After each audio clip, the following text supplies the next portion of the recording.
Are you concerned? Like I know, like we're not. The difficulty with last night, I think, is that like Bulgaria are not Liverpool. Like you're saying, the counter-attacks were there. They weren't necessarily that incisive, like the one that Doherty gives the ball away. But like, are you concerned then? Because Bulgaria didn't have a huge capacity to play through us, and that was to our favour. Like the only way they could get at us was that counter-attack, maybe a little ball over the top, which they did a few times. Are you concerned about that, or is it just this is all sort of settling in pains and this will come right, the shape will come? No, I wouldn't be overly concerned, because I think the lads Stephen will look at that with Keith and Damien, but that's very easy rectified for me. That's a little bit of video analysis, sitting down with the players when you get an opportunity next time around and saying, right lads, look, this is where we just need to tighten up. Shane, just need to make sure Matt's an extra 5 yards around you there on the cover. James, maybe a little bit 5 yards. The opposition fullback, don't commit yourself too high, too soon up the pitch. You know, all those small, maybe even John Egan. You know, it's all well and good being 2v1 at the back. Obviously, I play 2v1 at the back myself, like, and you can feel reasonably comfortable. I was only very comfortable playing 2v1 at the back if one of the centre halves was 10 yards deep, or one of the centre halves was touch tight to the opposition forward, but the other centre half was 10 yards deep. So anything big and over the top, you know, you could easily slide across and deal with. The centre half in front who was marking could get touch tight, knowing he didn't have to worry about the ball in behind.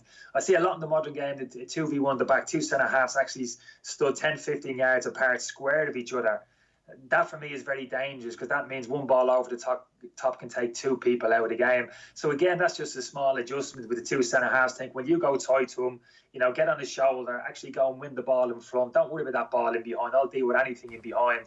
So just those small things, little small modifications, a little bit of communication, but that can be rectified very quickly for me. Just sitting down with the defensive players there and just rolling that out, having that conversation between coaches and players. I wouldn't be overly concerned with that. I think that type of thing, can be easily rectified. Because that's almost what happened with the goal, wasn't it, Kenny? That it wasn't a situation where Shane Duffy was protecting behind John Egan. He was actually in front of him, and that kind of gave the Bulgaria attacker just that yard of space to actually control the ball in the first place.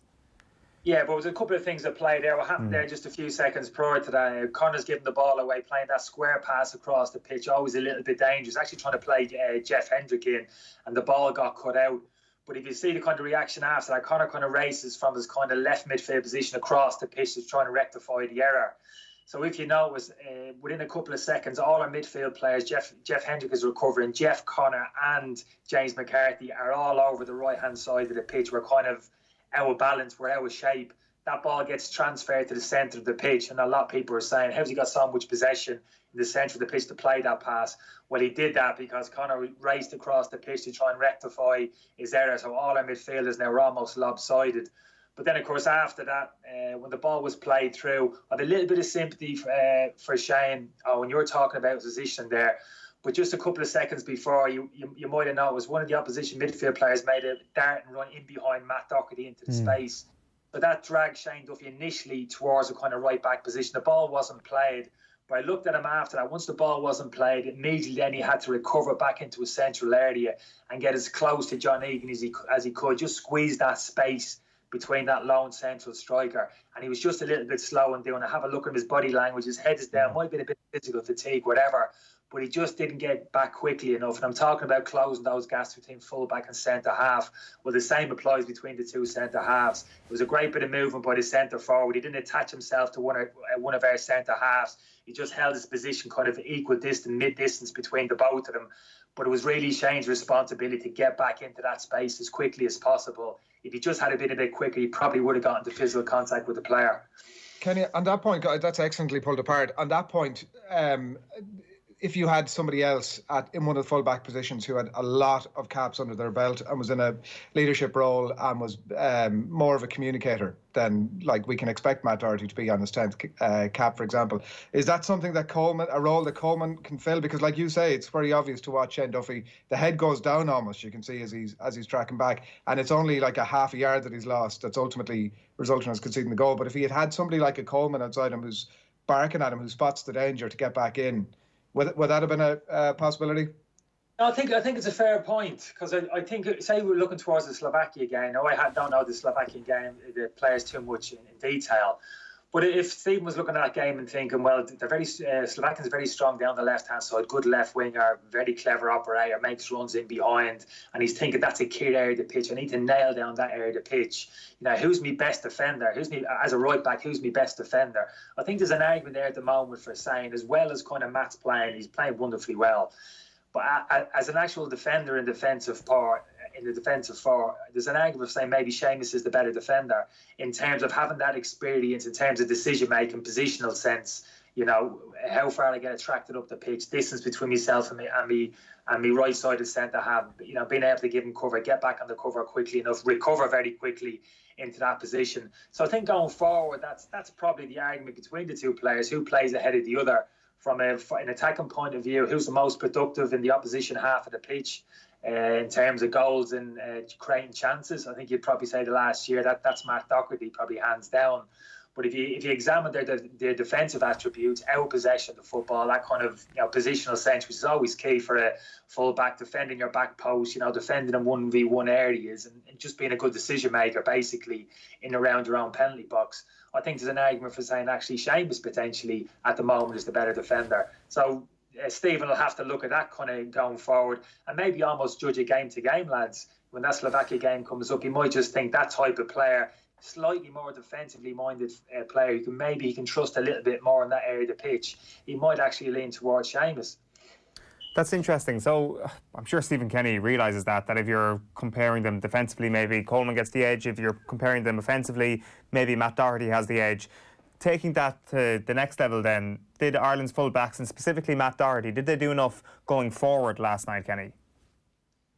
No, I don't think either of our full-backs probably enjoyed as much possession in the opposition last third of the pitch as they would have wanted. Probably wasn't enough kind of crosses came into the box from those areas, which I think is one of the features of both of the Enders and Matt's play. Like one great ball from end of first half, we broke out. Jeff Hendrick played a lovely ball to him down the left-hand side. He drove, and it was a lovely little cut back to Callum O'Dowd. He couldn't quite sort his feet out, and the shot went wide. So that was a great bit of play. Matt probably didn't enjoy enough of those moments, probably down the right-hand side either.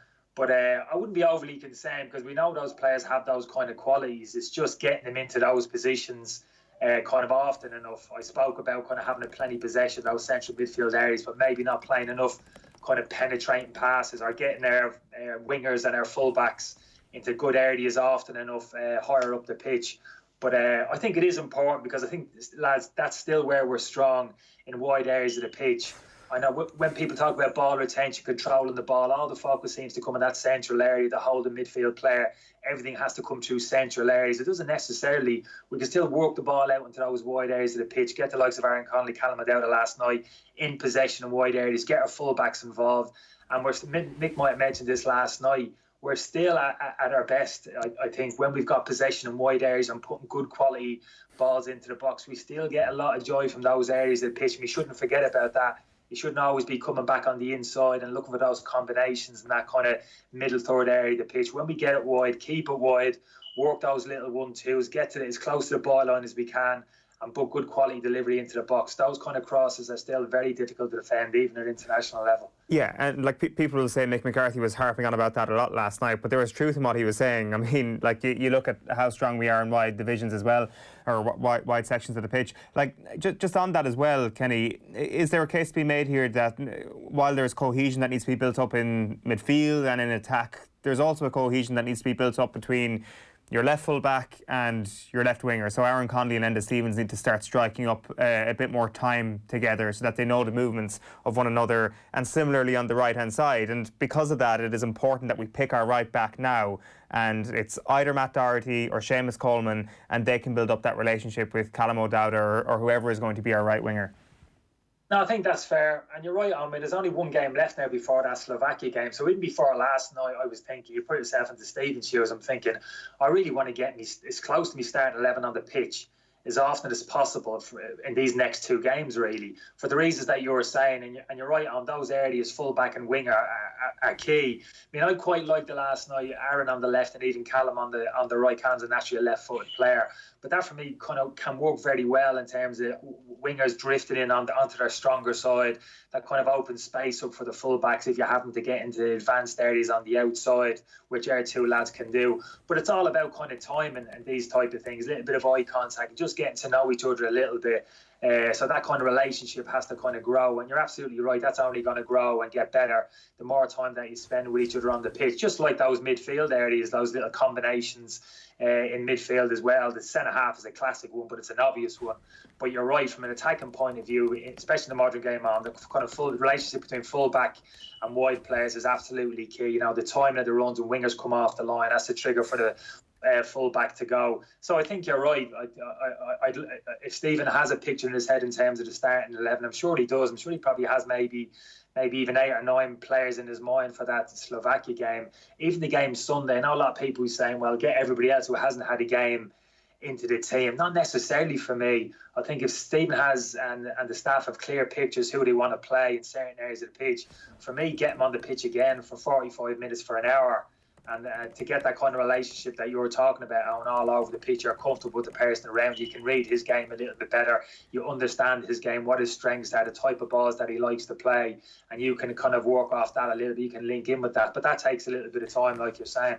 So just to be clear, Kenny, do you think that Seamus Coleman should start on Sunday?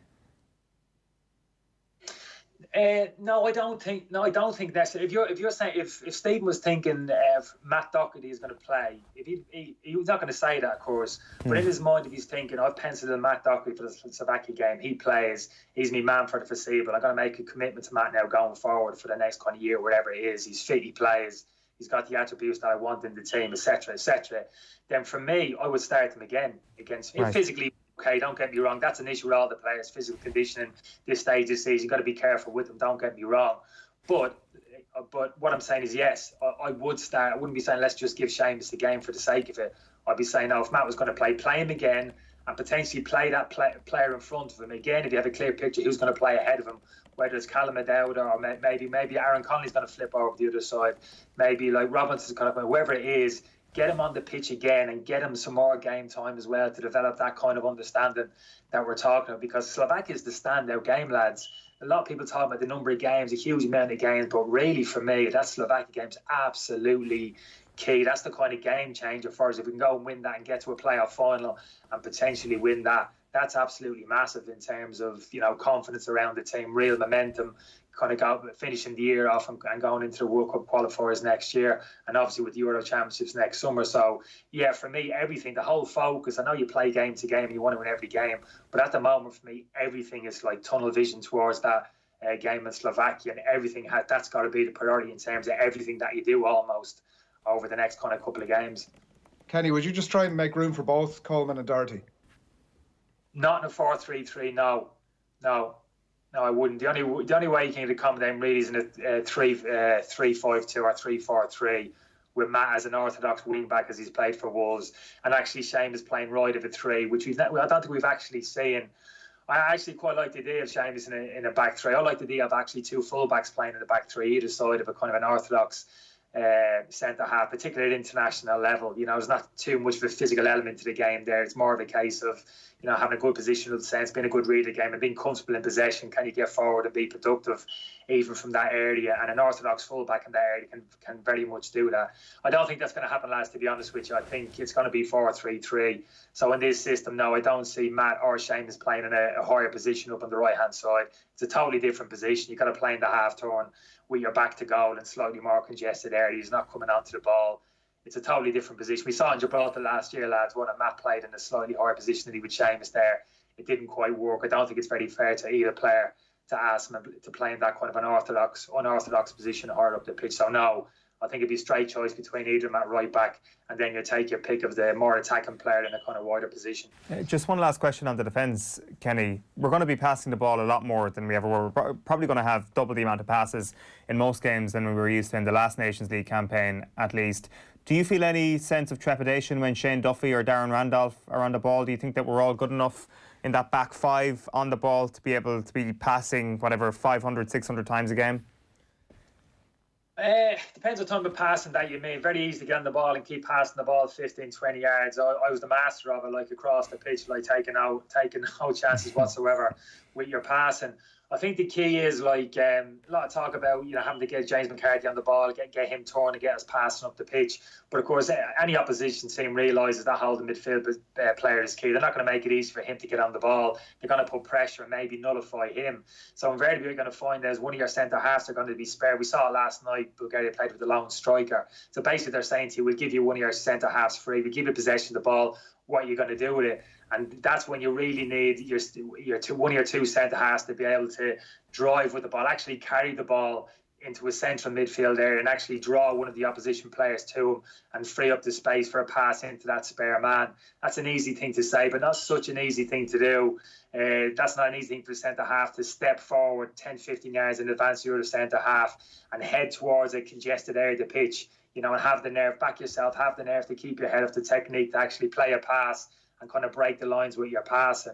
Some centre halves, top class centre halves can do it. So I think that's what the lads need to do potentially. If we're going to be a team that plays from the back, then teams aren't going to make it easy and just let James McCarthy have possession of the ball, get toward and get us passing up the pitch. They're basically going to say, right, one of your centre halves can have it. Can you hurt us?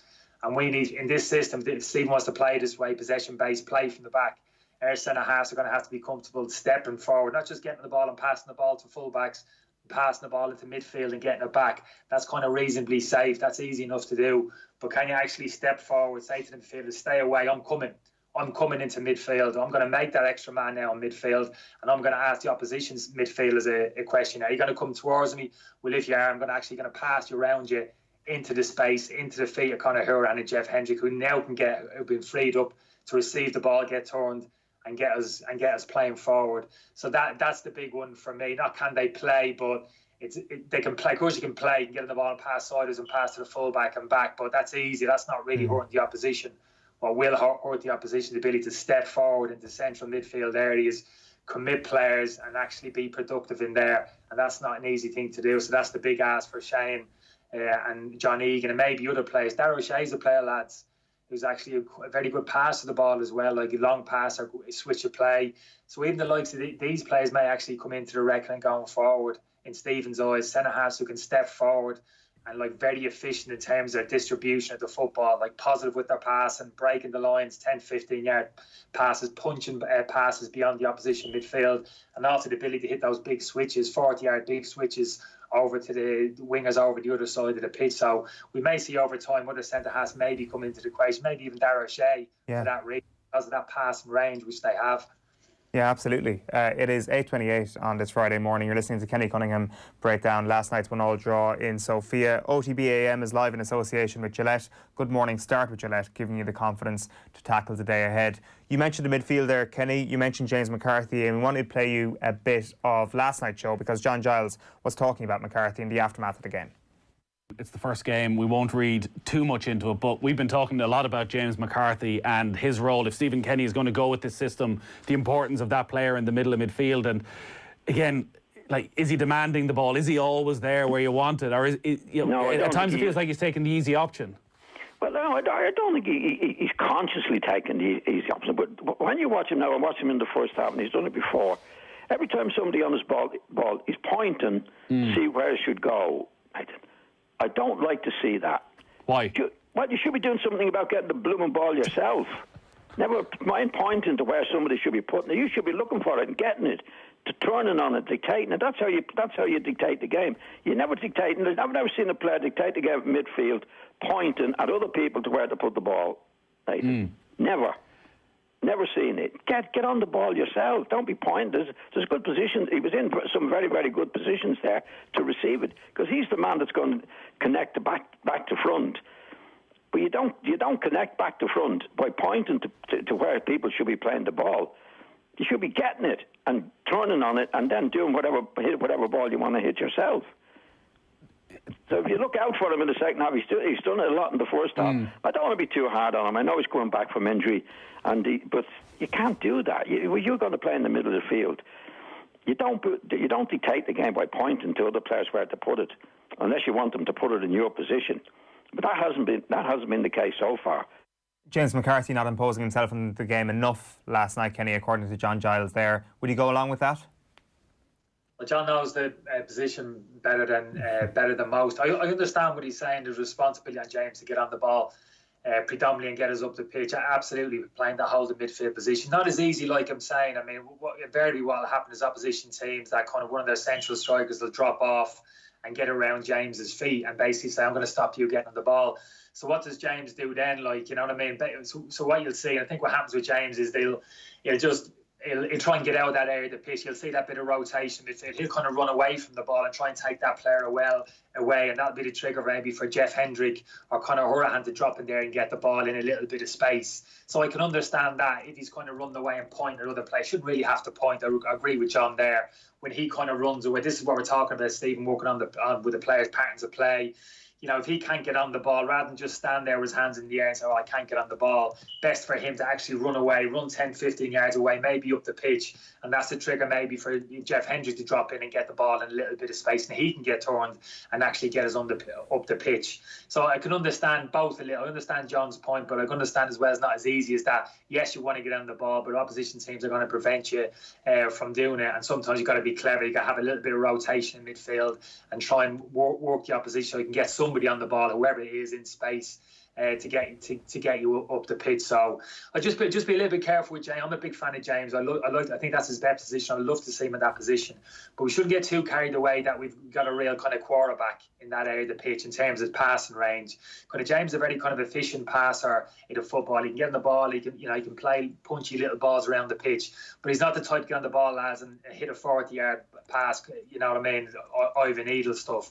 You know, these big massive switches of play, or kind of Kevin De Bruyne range of pass, and he's not on that level, lads. I'm a big fan of him, so I think we just have to be careful not to be expecting him to get on the ball there and absolutely be bossing games from that area of the pitch in terms of his kind of range of passing. In fact, I think when you saw Conor come back there later in the game, you could probably argue Conor's range of passing is a little bit better. In fact, he played one great pass kind of late on. And it's one thing with the centre midfielders, which I'd like to see a bit more of our advanced midfielders, Jeff and Conor, last night.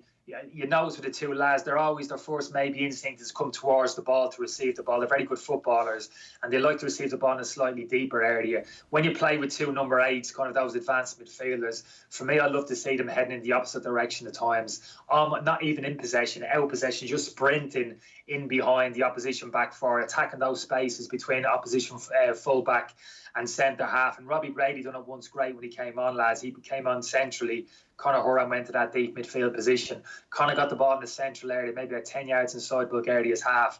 And rather than Robbie coming towards the ball, which is what we're doing a lot of in the first half, Robbie just sprinted. He just actually planted his foot and he sprinted into the central area in behind the two opposition centre halves. Conor played a lovely floated ball in behind it. He almost got in. The keeper came out, if you remember, and they kind of collided. But it was a great run from Robbie, and that's the type of run which I like to see more from advanced midfielders. Not always maybe towards the ball to receive the ball, which is all well and good, but just to actually sprint beyond their central striker into the space behind the opposition defenders. That really kind of gets opposition defenders on their toes, and it's a great run. It's a great ball if you can find them, because they're actually in behind the opposition defenders. So only a small thing again, but it's just practice, lads, patterns, and just a little bit of time on the training pitch in the video analysis room, which I'm sure that time will be put in with the players. And over a period of time, hopefully we'll see those things being fine-tuned and things slightly improving from an attacking point of view and a defensive point of view. So wouldn't be overly harsh on the performance last night. I thought we deserved the draw, but I didn't think we'd done enough to win the game.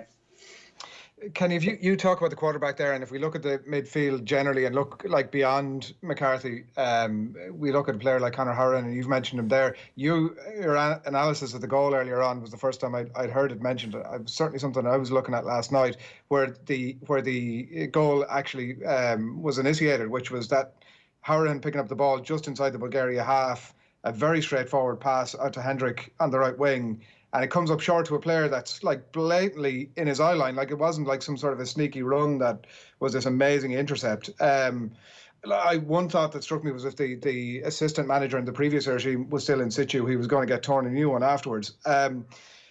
it was a very basic pass that went wrong that led to a goal. And like, I know there are obviously some positive attributes to how he performed last night, but like that's hugely concerning from an Irish midfield point of view, the capacity to play such a simple pass like that eventually unravels the entire night for us last night.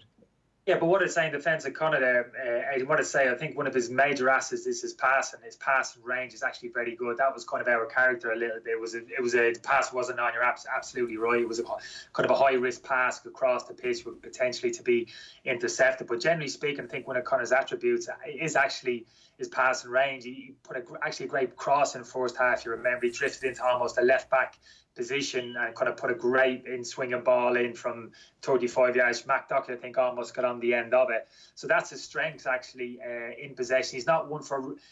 I wouldn't say he's the greatest athlete, Conor. I'm talking about those runs, those dynamic 20, 30-yard runs into the box. He's not that type of player. He wants to drop off a little bit deep, even into kind of full-back areas at times. And then he gets himself on the overlap and high up the pitch, he kind of drops into an orthodox left-back position at times to receive the ball. He likes to face the play, and he backs himself in terms of the quality of his pass. And I think that was just an exception last night, to be honest with you, Adrian, in terms of that ball that he gave away, because his ball retention is usually very good. But I just think... Kenny, just like on that point, if I am Stephen Kenny looking at that back this morning, like, football at that level is so unforgiving. Should we not be more critical of a player at that level giving away that basic of a pass that leads to a goal that has a severely compromised, like, it wasn't... He also knew giving the ball away in that position was going to compromise us. Yeah, but a lot happened after that as well. I spoke about the reaction after that in terms of got ourselves a little bit kind of lopsided. The two centre-halves could have rectified, Shane could have rectified the situation, all those type of things. We're agreeing, obviously, I don't think it was a poorly executed pass. It was a wrong decision to actually play the pass. I didn't think the pass was on. So it was just kind of his decision-making at that moment in time. But again, I wouldn't dig him out too much, because, like I said, I think his ball retention is actually very good. It just depends what type of player, that midfield three, how you see it, what type of player you want in there. So you got Robbie Brady, who comes on and plays the same position as Conor Hourihane. You've got a player really whose first things is really look forward and get forward. He's got the legs to get himself a little bit higher up the pitch. Conor Hourihane's first instinct really is to drop towards the ball, receive the ball in a slightly deeper position, lads, isn't it? And look to make the pass himself. So it all depends how you see the makeup of that midfield three. Jeff's a little bit the same, Jeff Hendry, technically very good, always dropping a little bit deeper towards the ball. And I always feel as if your two number 8s are taking a step towards the ball, that's leaving your central striker a little bit isolated, and it's making things a lot easier for the opposition back four. All they have to worry about then is that lone central striker and maybe a little diagonal runs from the two opposition wingers from the outside to the in. And generally you should be able to cope with that if you have a spare centre-half as an opposition player. When you have to worry about opposition attacking midfielders actually making runs from midfield off your shoulder as well, well, that makes you start getting a little bit dizzy. Then you're worried about the lone striker, the wingers coming on. You have a number 8 like the likes of Robbie Brady making those surging runs. Maybe a Jason Malumbi, more of a high energy player, just putting his head down and sprinting in behind you. So that makes things a little bit more difficult, more complicated for opposition defenders. So that's the makeup of the midfield three, how you see it. Every player has their own different attributes, and I don't think that's set in stone either, that midfield three for that Slovakia game. I think there's still maybe a place or two for grabs in that midfield three. Alan Brown, another great athlete, can get box to box, doesn't have to be on the ball all the time, is happy to run off the ball in behind. So it just depends, that kind of combination, as that balance, what you're looking for in that central area of the pitch. Technical ability, yes, ability to keep the ball in tight areas under pressure, yeah, but also good energy levels, pace all over the pitch, lads, is key. It really is. That's what kind of terrifies opposition teams. Pace in full-back areas, pace in wide areas, pace from that lone central striker who can run in behind, who can have it short, and pace from your two number 8s if we're going to play this system, who can actually got the energy levels kind of to drive, keep making those 20, 25-yard runs into advanced areas of the pitch. So and I think we have those players. We have those players with those different types of attributes. It's just, the key for Stephen and the staff is just to find that happy balance, that happy medium, that kind of all those players who complement each other and who can give us that attacking threat, but also that defensive solidity as well, lads, in terms of when we lose possession, those quick transitions, turnovers. We can't be as open as we were last night. Just one last one then, Kenny, and you mentioned the pace there. Did we make the best use of a rapid, quick front three last night? Well, they did. It's very hard to make use of that. They kept a reasonably low block on. So I look at Callum O'Dowd and I think absolutely frightening pace. But it's very difficult to utilise that when the opposition team drops off very quickly towards the edge of their penalty box. How can you use that pace? Very difficult to use it in behind. There isn't the space in behind. And when you try and use it on the inside, which he did, drop on his inside and drive inside on his left-hand side, eventually you're very quickly you're coming into traffic, into opposition midfield players. The best place to actually use it, when you think about it, is really on the counter-attack. That's where you really get the advantage of that type of pace, when you actually get pushed back, or actually when you drop back yourself, if you're being really clever. If you have those pace in wide areas, Aaron Connolly and Callum O'Dowd, there's almost an argument at times for saying, you know what, rather than going pressing high up the pitch all the time, getting your centre-halves high up the pitch, and if there is a small question mark about maybe the speed of your centre-halves on the turn and balls over the top, maybe there's an argument for it, actually, a bit like Bulgaria did, actually dropping off into a deeper defensive position. I'm sure if you ask Shane Duffy and John Egan, where do you want to defend? 5 yards outside your penalty box, or 5 yards from the halfway line, you know what the answer is going to be. But sometimes that can suit you if you have that pace in wide areas like we did last night, to defend deep. And now if you're asking me on where's the space on the counter-attack, there's absolutely acres of it, because you've encouraged, like you've almost enticed the opposition team into your half of the pitch. And Callum O'Dowd and Aaron Connolly's waiting now. They're waiting for that quick turnover, and then they're off. They're sprinting into that space, whether they have the ball or not. So that's how you utilise the space. Actually, more so on the counter-attack when you don't have the ball on, rather than when you're in good possession and teams drop off and deny you that space in behind, to kind of use that natural speed which you have, if you understand. Yeah. So it's an one, like, yes, we had that speed last night. We saw it last night, Aaron Connolly, didn't we? Second half, he got himself in space to the left-hand side, drove into the box to the end line. Brilliant, that kind of dynamic turn of speed. Great ball across the 6-yard box. Unfortunately, there was nobody at the end of it. But that's where that kind of speed, players with that kind of level of speed, that quick turn of pace, can be a big asset here. But funny enough, you see it more on kind of counter-attack at this level sometimes than when you have actually good possession of the football. So you're saying it's an absolute disaster that we dominated the ball last night. We need to give the ball away more often. Start hoofing the ball again, basically, is what you're saying, Kenny. Well, it's funny enough, but this what I'm saying, this is why it is very interesting, like, you know what I mean? Football's always interesting to talk about, but because I think there is now, you're kind of laughing it off a little bit. We're laughing about it, but for me, there's actually a genuine point there. You look at the attribute players that you have. How are we going to get the best out of Callum O'Dowd's pace? How can we get him like running into space at people in 1v1 situations, isolating people with grass in behind? Well, you're going to do it by actually inviting teams onto you, inviting Bulgaria or other teams. You'll get pushed back. One obviously the case of dropping out. You'll get passed by good teams, good quality teams that push you back there anyway. But that's where the space spot opens up. And that's where we've always been. For me, like, if you were to say to me last maybe 10 years, lads, from an attacking point of view, where's their strengths? I say get the ball into wide areas, combinations, full-back winger, crosses into the box. Biggest strength. But second to that, I'd say counter-attack. I remember the last qualifying campaign, goals we scored. Remember the James McLean goal, lads? Was it over in, was it Austria, was it? Yeah, I remember we won on the break. David Moyler went into Wes Houlihan, whoosh, James straight away, just head down, 40 yards, full pelt, counter-attack, speed, that type. I think that's where we're dangerous as well. That's where we have been traditionally dangerous over the last 10 years. Both of those facets of the game. So I love to see that kind of pace all across the front line for those reasons. Even your lone central striker, don't get me wrong, it's an added plus as well.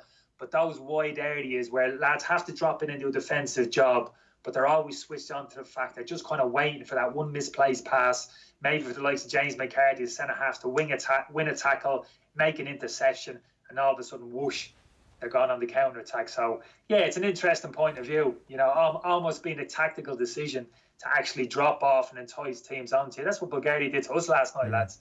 Their biggest strength was last night, counter-attack, wasn't it? Yeah. They got themselves the goal, and they almost got themselves another, maybe possibly even a second or a third goal.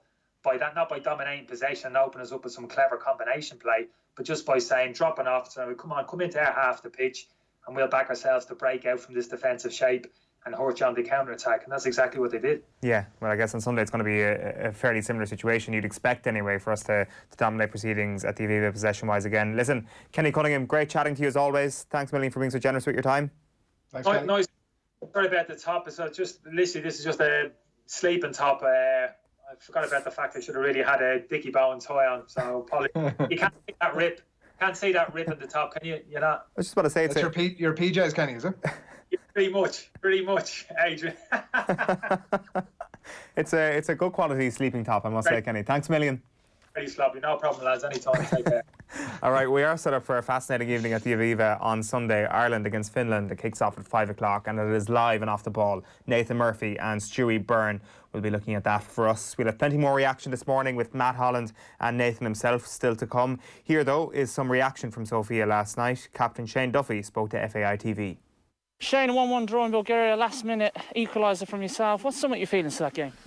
I don't know. Disappointment, probably. We know it's realistic. It's most of the lads' first games, and a couple of days under the new manager, trying to get used to it. Bit of sloppy moments for the goal, personally for myself as well. But yeah, the positives probably never give up attitude and going to the end, and even when we equalised, we tried to win it as well. So yeah, but it's important we didn't lose it, but it's a lot to improve.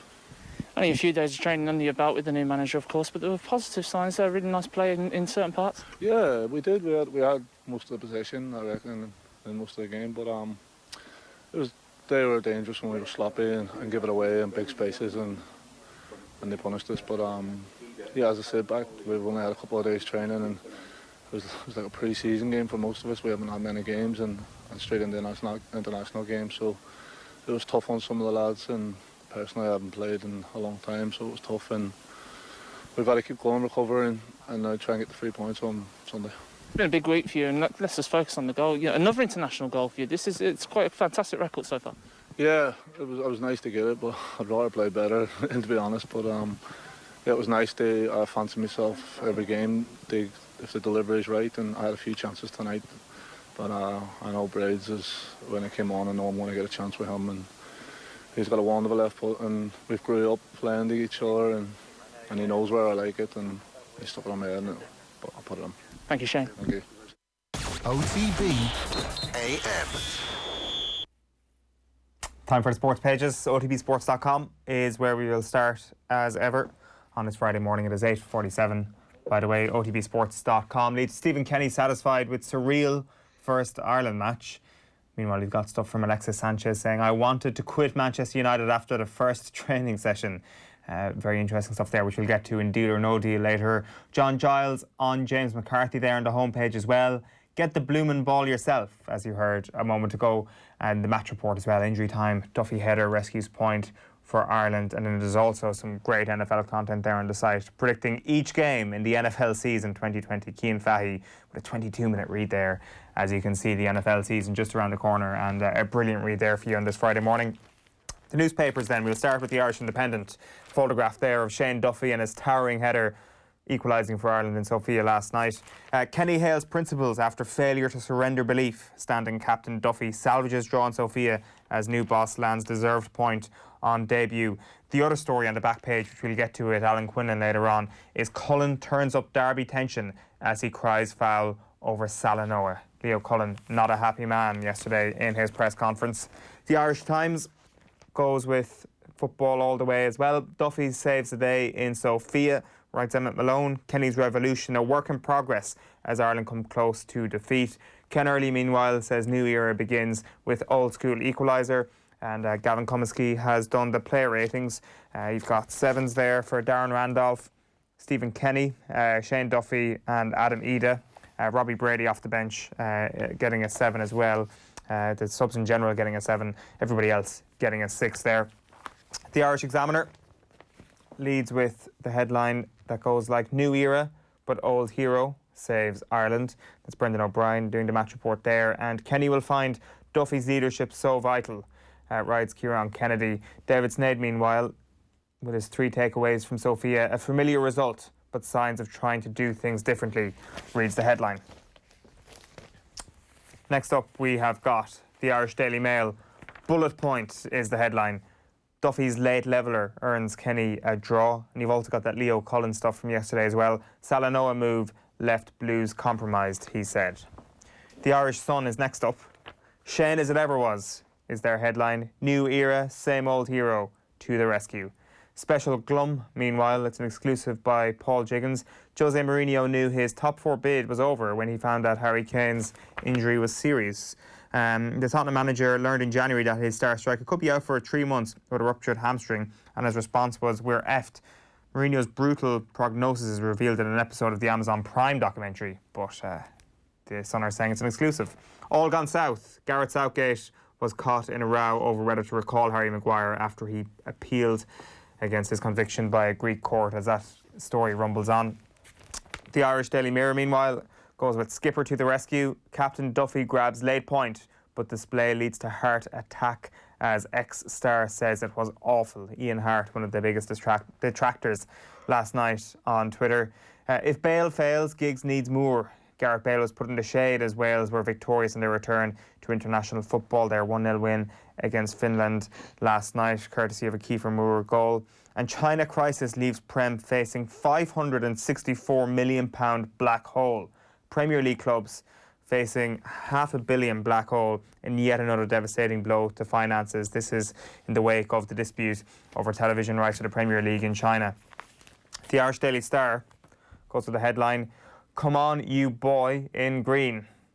Kenny says Duffy goal least Ireland deserved. Prem TV deals a write-off rights Jeremy Cross, and McIlroy drained. Rory McIlroy admits he's emotionally drained after the birth of his daughter ahead of today's Tour Championship start in Atlanta.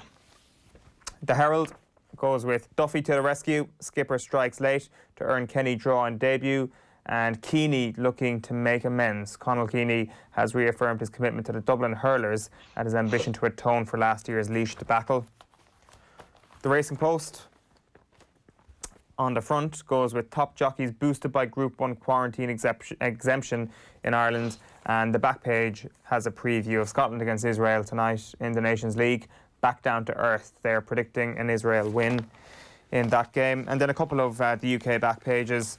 The London Times goes with Messi wobbles over move, Star forced to reconsider future as Barcelona stand firm. They've also got Williams sever all ties with Formula 1, and clubs cut their Chinese losses, as I've already mentioned. The Daily Telegraph goes with that story as their lead. League faces £800 million blow over a TV deal. So this is obviously to do with the cash crisis looming for top flight as Chinese firms are ditched, and move follows legal row over fees while game was suspended. So that money from the resumption of the league isn't signed, sealed and delivered just yet. And then the back page of The Guardian leading with a photograph of Joanna Conta. US Open dreams of Conta are shattered. Meanwhile, Yorkshire under fire because former spinner Rafiq accuses club of institutional racism, and China TV deal collapse leaves Premier clubs counting costs, and that is a big story this morning, which we might get to. Adrian, where do we want to start though? Where do we want to start? Oh, that is an excellent question. We start with one of the stories that maybe hasn't made the back pages this morning because it was on the TV last night.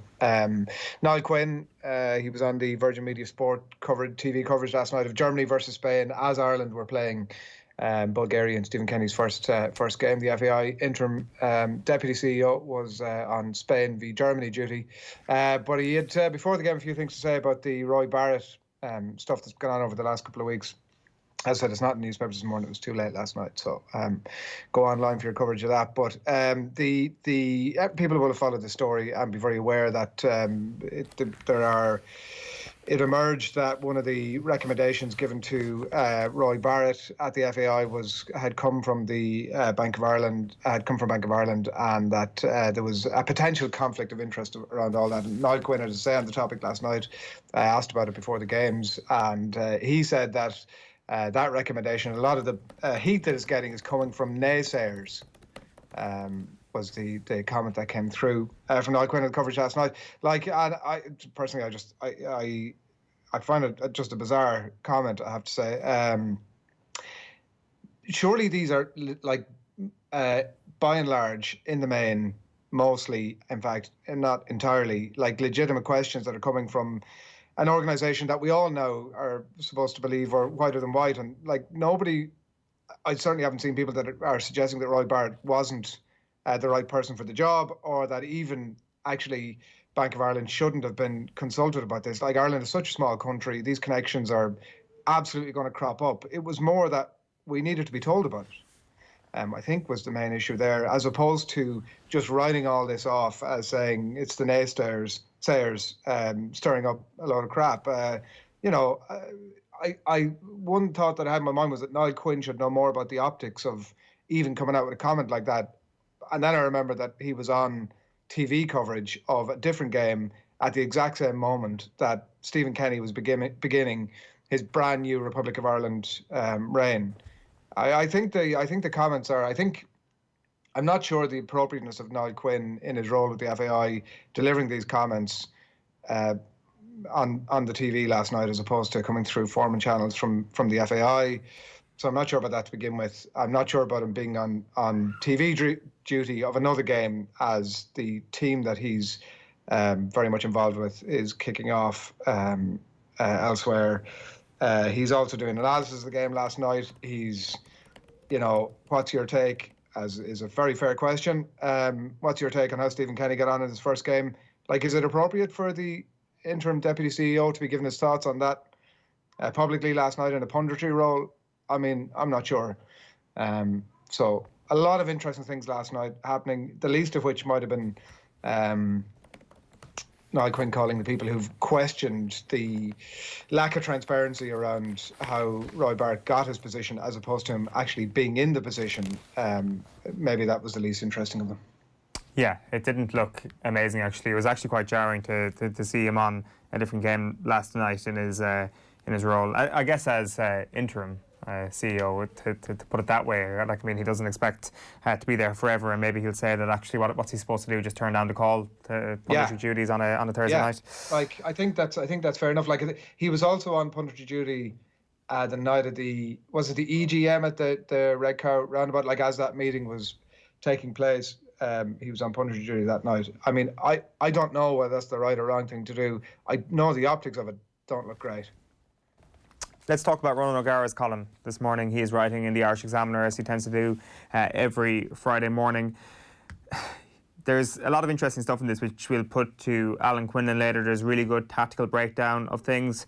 There's also the fact that Ronan O'Gara is pretty straight up about the fact that Munster's players at this point, Adrian, must be absolutely sick of hearing about the past, of hearing about the glory days of Munster in the 2000s, of hearing about the likes of Ronan O'Gara and Alan Quinlan and the great players of Munster talking about their success and how they lorded it over Leinster for so long, especially now. We're all sick of hearing that. It's true. He says, the past is nice, but let it there. There's nothing more nauseating than listening to fellas bleat on about what they did 10 to 20 years ago. Put a label on a box, in my day stuff in the attic, and let's talk about it when you are doing let's talk about it, what you are doing once we can all get out of this cursed COVID bubble. And I don't think it's just a COVID bubble that is creating this sort of angst against the idea of fellas talking about what they did 10 or 20 years ago. I think it's a general point about Munster at the moment and how perhaps they should actually be creating new memories and putting it up to Leinster on a more consistent basis. I guess it just creates an extra layer to this game tonight, where the clock is sort of ticking on Munster, that every game that passes by, every big inter-pro that goes by in this current rivalry that Munster can't get the job done in, it ratchets up the pressure and it ratchets up the gap between these two provinces, and that does not sit well with the likes of Peter O'Mahony, and he's just one of a list of Munster players that you could say that about at the moment. I was going to make a suggestion that sort of a la Tony Blair in the late 90s, that Munster should be relabelled into New Munster. But the only difficulty with that was that Tony Blair's Labour was a far superior thing than the thing that went before. And that might be the slight fly in the ointment of this one. But yeah, listen, we're all fed up listening to how good Munster were back in the day on. I think is the short story around that. And like, isn't there a motivation for this? The reality is that Munster have been an inferior product to Leinster over the last 6, 7, 8 years, whatever it's been, and there's no escaping that. Like you mentioned, the recent record that is the third Pro 14 semi-final that they'll have met in the last 3 years. The previous two have gone Leinster's way. Obviously, the recent meeting went Leinster's way. You just have to look at the cabinet over the last couple of years. It's not a debate. Like, Leinster have just been a better prospect over the last few years. But like, I absolutely take Rowan's point. It's a fair point. But I do wonder, isn't there a possibility for this Munster crop to use what went before as their motivation to be better, as opposed to like, oh, we're just fed up, listen, we don't want to hear about this stuff anymore. Like, pour it into us, lads, keep pouring it into us, and let's use that as the motivation to get back, because like that's why I mean, I jokingly talking about new Munster, but they're not old Munster being the point. And I don't know, don't use it as a stick to be beaten with, use it as a motivation to be better. Yeah, I guess the point is that they could have been using that motivation at every single point since they last won the Heineken Cup. Yeah, but there is a point from which when people talk about, when I say to you the culture of Munster rugby, what do you think? Passion. Stand up and fight. That is the culture of Munster rugby, is it not? Yeah, and but that was driven by all those generations that we've just been talking about from generally back in the day. Like, it's not, is that the personality of this current Munster team? I'm not saying that that they don't have a will to win, but like that thing that you've just identified correctly, I believe, that Munster crop are probably the best exponents of it. Like, and you couldn't say that about this current Munster team. You were saying that they don't actually have that fight in them. What I'm saying is that the crop. What I'm saying is that the crop that went before that became the byword for had it better than anybody else. And yeah, the current Munster team don't have. There are very few teams in any. Never mind about even in rugby, in any other sport that I've ever known that have had that fight, and you couldn't put the current Munster team at that level.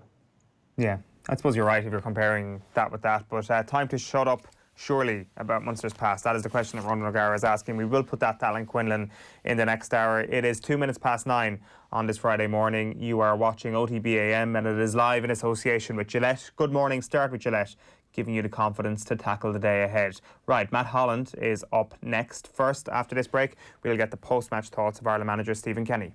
OTB AM. This is OTB Sports Radio.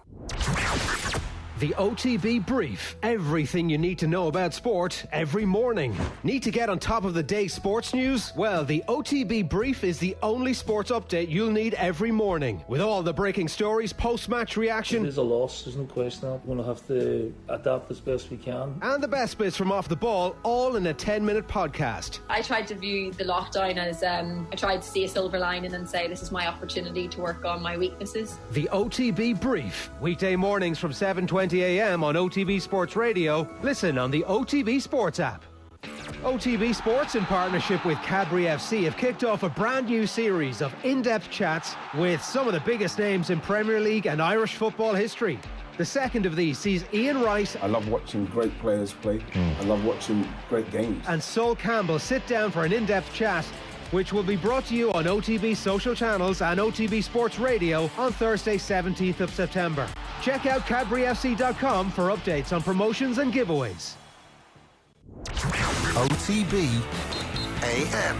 With Gillette, we don't just play the game, we change it. Gillette, made of what matters.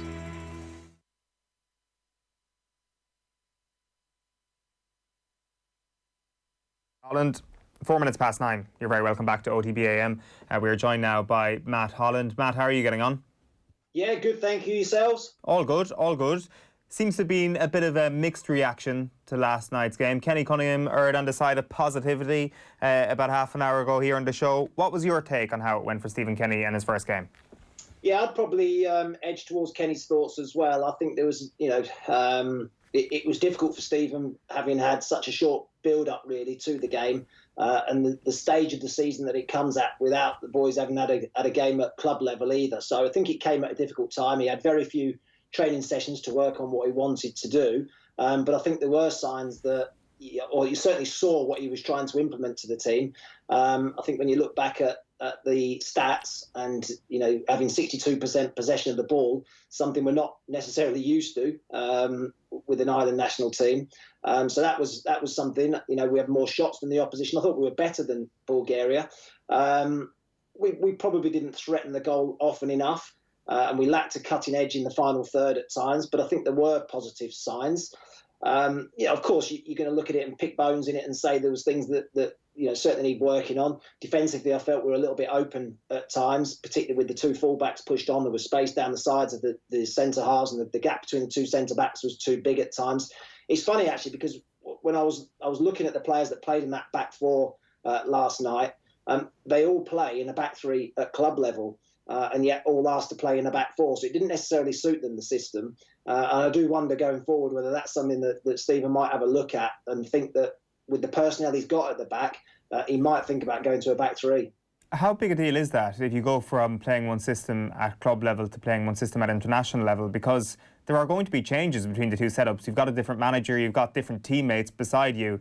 Surely the system is just another thing into that melting pot of factors. Is it sometimes overplayed that, Matt Doherty is a right wing back for his club but is a right back for Ireland? So should the same attributes not come into play? Well, I think it is a totally different position. I know that you look at him, he's made that move to Spurs now, and they play a back four. But actually, if you look at the way Spurs play, and Serge Aurier last season played almost like as a right wing back, and I expect him to do the same for Spurs. So I don't think it'll affect him at club level. But when he's asked to do it at international level like last night, I don't think it suited him at all. We didn't see him in those attacking positions that I think he made one run into the box where he got his head onto it sort of in the second half. But generally, we didn't see him in the attacking positions that we're so used to. I think we're asking Darren Randolph to play out from the back, and you want the players to be comfortable in doing that. And I'm not sure that we look particularly comfortable at times getting the ball deep at times. I think if we had a back three, we'd feel a little bit more secure in trying to venture forward. I mean, there's a couple of times when the midfield were asking the centre halves to bring it into the middle of the pitch. Well, that was leaving too many spaces for my liking. But if they had a back three, then that might suit them better. I just think it's difficult to step from playing in a back three regularly at club level to then go and play in a back four. And do you think, as manager, Stephen Kenny should essentially abandon his back four philosophy for that sake? Because it's a valid point. If you look at your best four defenders and there is a legitimate case to be made that they are comfortable in a different system, you could absolutely change your system to that. Is it worth the offset, the fact that you are going to be abandoning what you've done over the previous years? Well, I think it's worth looking at. Right. The problem is that he doesn't necessarily have the time to do that, because obviously the big game is next month against Slovakia. He's only got one game really in on Sunday against Finland to have a look at it if he decided to go that way. So it is a difficult one when you're used to playing a certain system as a manager and you want your team to play in a certain way. It's difficult to abandon that at such short notice with the games meaning so much as well. Obviously, these are Nations League games, and then you've got the big qualifier as well next month against Slovakia, and then hopefully the month after against Bosnia or Northern Ireland. So it's a difficult one for him. I mean, I just think it's something that's worth looking at anyway. Let's talk about the midfield, Matt, because James McCarthy has come in for some criticism after the match. John Giles was on the show last night saying essentially that he didn't impose himself enough on the game. What was your opinion of his performance last night? I thought he struggled a bit. I thought he struggled in possession of the ball. I thought he gave it away too often. So, yeah, it wasn't his best performance by any stretch of the imagination. He can play better.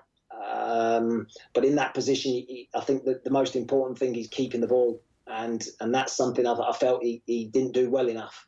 I think we all know his attributes in terms of trying to close people down and snuff the opposition threat out. But when he's on the ball, I think he has to do a bit more with it. I mean, that's probably something that we're going to have to look at, creativity from the middle of the pitch, trying to look forward at times, because, as I say, the cutting edge wasn't quite there last night. I think we just need to be a bit more progressive with our passing. It's difficult for me to say because I was someone who was quite safe with my passing. But when you're playing with talented players alongside you, sometimes you don't have to do that. But I think it's especially at the base of the midfield, like James McCarthy was. I think it's important that he's more adventurous with his passing at times. But also, I think he needed to keep the ball better as well. We could have done with some of that safe passing, Matt, just in the lead into the goal last night with Conor Horan's wayward pass. You mentioned there about we may need to look to do better, obviously, in midfield again. Is that a sort of euphemism for we need to bring in others, and who are they? Well, exactly. I mean, that's the $1 million question, isn't it? And that's something that obviously Stephen and his coaching team are going to have to figure out. I actually felt that, before the game, the balance of that midfield looked pretty good, if I'm honest. I don't think it necessarily looked a problem. I actually think that they could have swapped maybe Connor and James McCarthy around. Maybe could have played that way to start off with, and Connor trying to get on the ball from the back four and trying to play forward from there, and use perhaps James McCarthy's energy with Jeff Hendrick as well, to get about the pitch, get forward, get in support of Adamido, who was isolated at times. So maybe that's something that they might look at as well. But yeah, I actually felt before the game that the balance of the midfield looked pretty good. Sorry, go on, Adrian. No, I was just going to say for Sunday, Matt, obviously Robbie Brady comes in last night and he's got a bit of energy about him. Maybe he hasn't been the player that everybody expected him to be a few years back, but is he somebody that comes in? I'm conscious, obviously, there's so much in the melting pot here. There's a brand new manager who's trying to introduce a new style, new way of playing. There are reasons that McCarthy wasn't great last night, so we don't want to be too catastrophic about the whole thing. But does Brady come in and do better in that role, or is there an Alan Brown, or if you were in Stephen Kenny's boots ahead of Sunday, what would you do? I'd maybe look at swapping Connor and James McCarthy. Okay. I think that's what I would do personally. I think in the long term, Josh Cullen's someone that's worth looking at.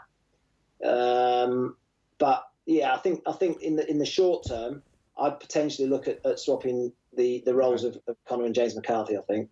That's just something I just want to pick up on, Matt, because that's an interesting point, because it definitely seemed at times last night that the way the midfield was structured, we were missing something in front of the defence. Obviously, I'm basing that on the goal we conceded. Perhaps, of course, your centre-back should do better in that situation, but perhaps they could also do with an extra layer of cover in certain points.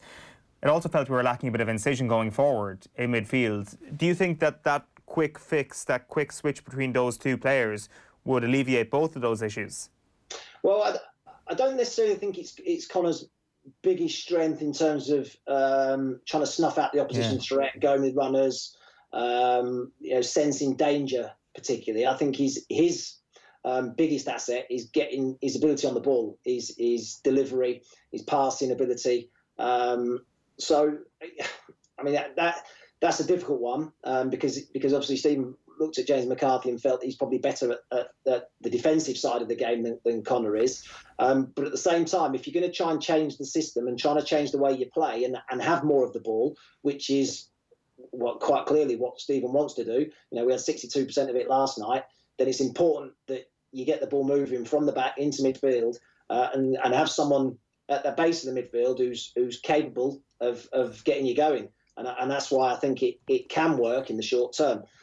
I mean, as I say, long term he'll have ideas of what he wants to do, but in the short term, for a quick fix, I think it's something that you should look at.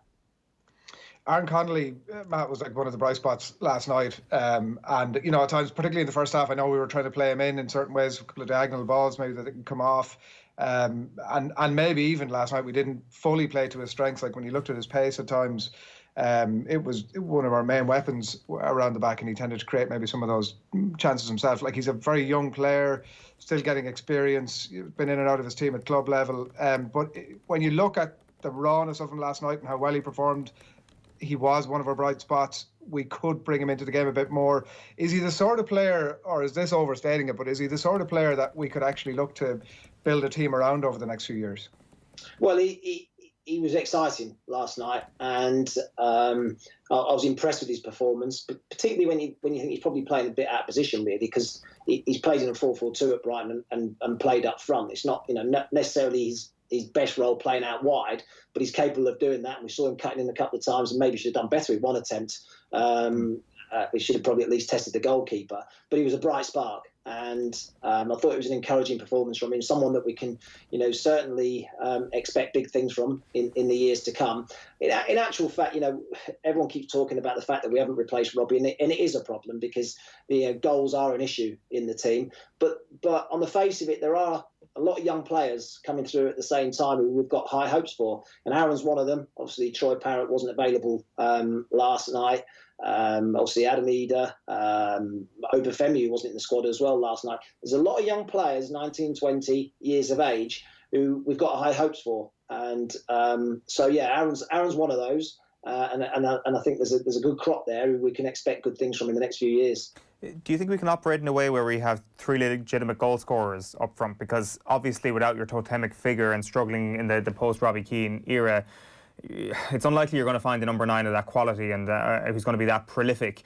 How do we operate this in a way where Ida will chip in with a few goals, Connolly will chip in with a few goals, and whoever plays on the right or whoever plays through the middle will also chip in with a few goals? Yeah, I mean, obviously you need creativity, you need pace, and it's the balancing act. And I go back to if you played a back three. If you played a back three, you can get 2 up top. So you could play Connolly in his probably favoured position alongside, say, an Eder, for instance. At 3 midfield players, I think you get Matt Doherty into more advanced positions as well, where he can be more of a threat in the opposition box as well. So it's a system I like. It's a system I played quite regularly with Ipswich, and one that I felt was successful. I just think it's a system where you have a good balance about your side, and particularly with the personnel that we've got in the squad at the moment, I think it's worth looking at.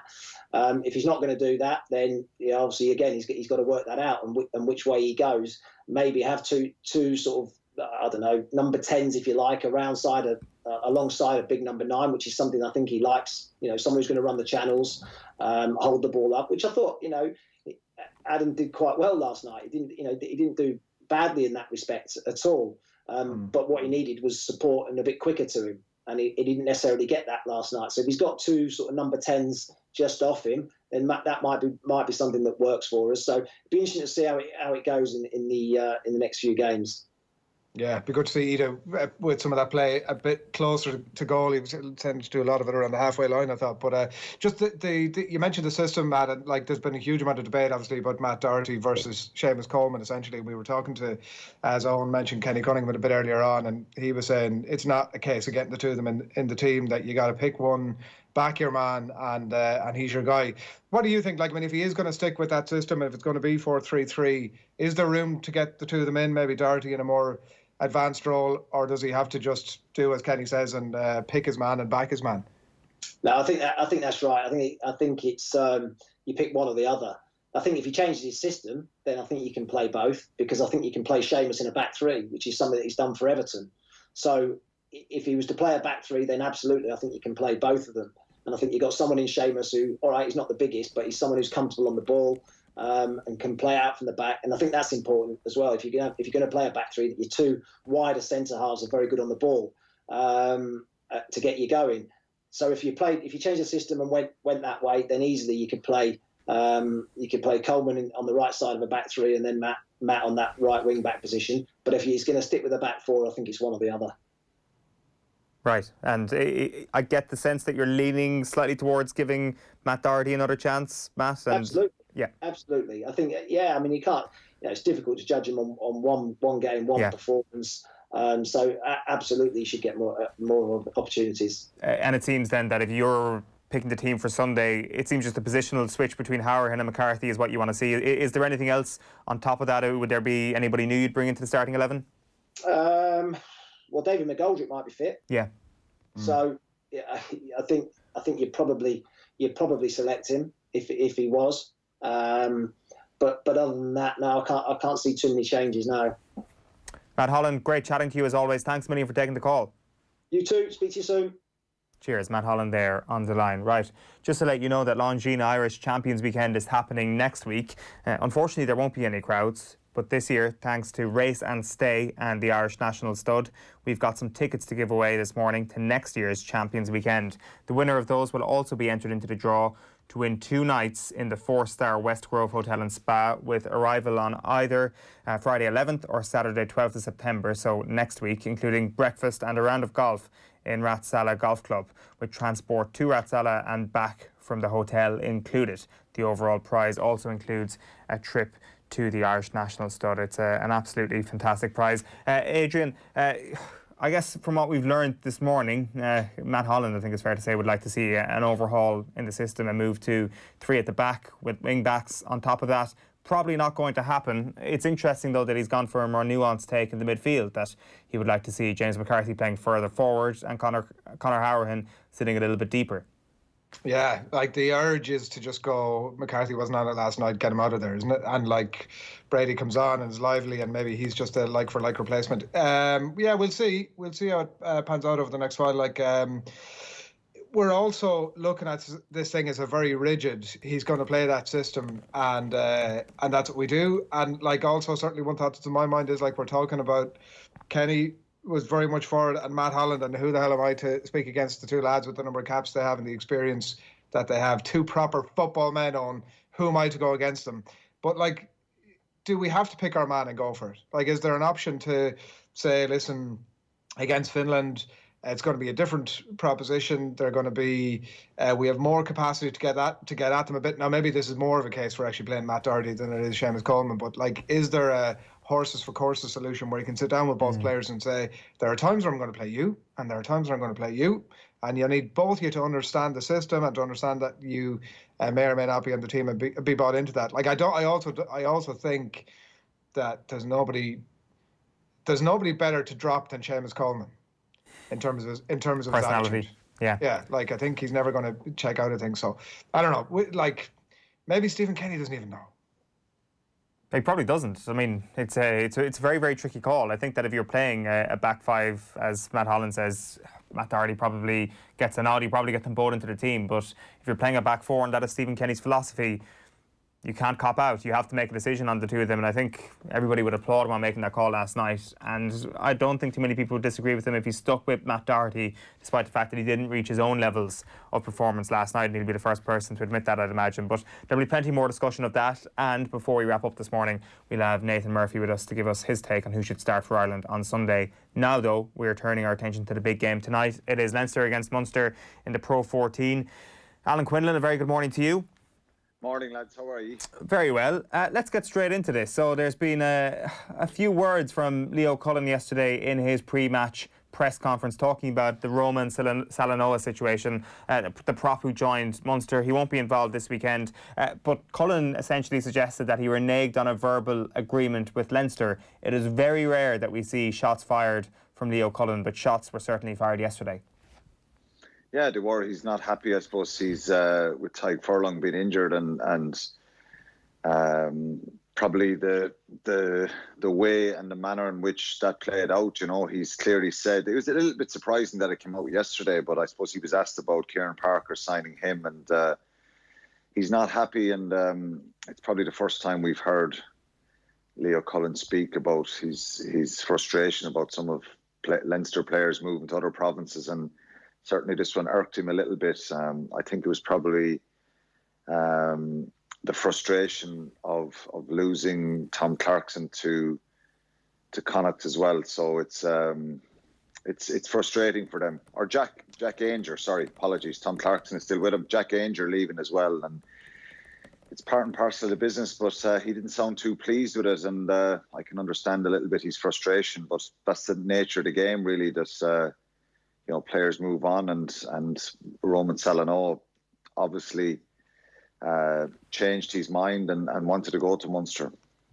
Yeah, it's on the record, Quinn, that you played a cameo, I think is how it's been phrased, in bringing this guy over. So you have some knowledge of it and of him, obviously, and all that sort of stuff should be said.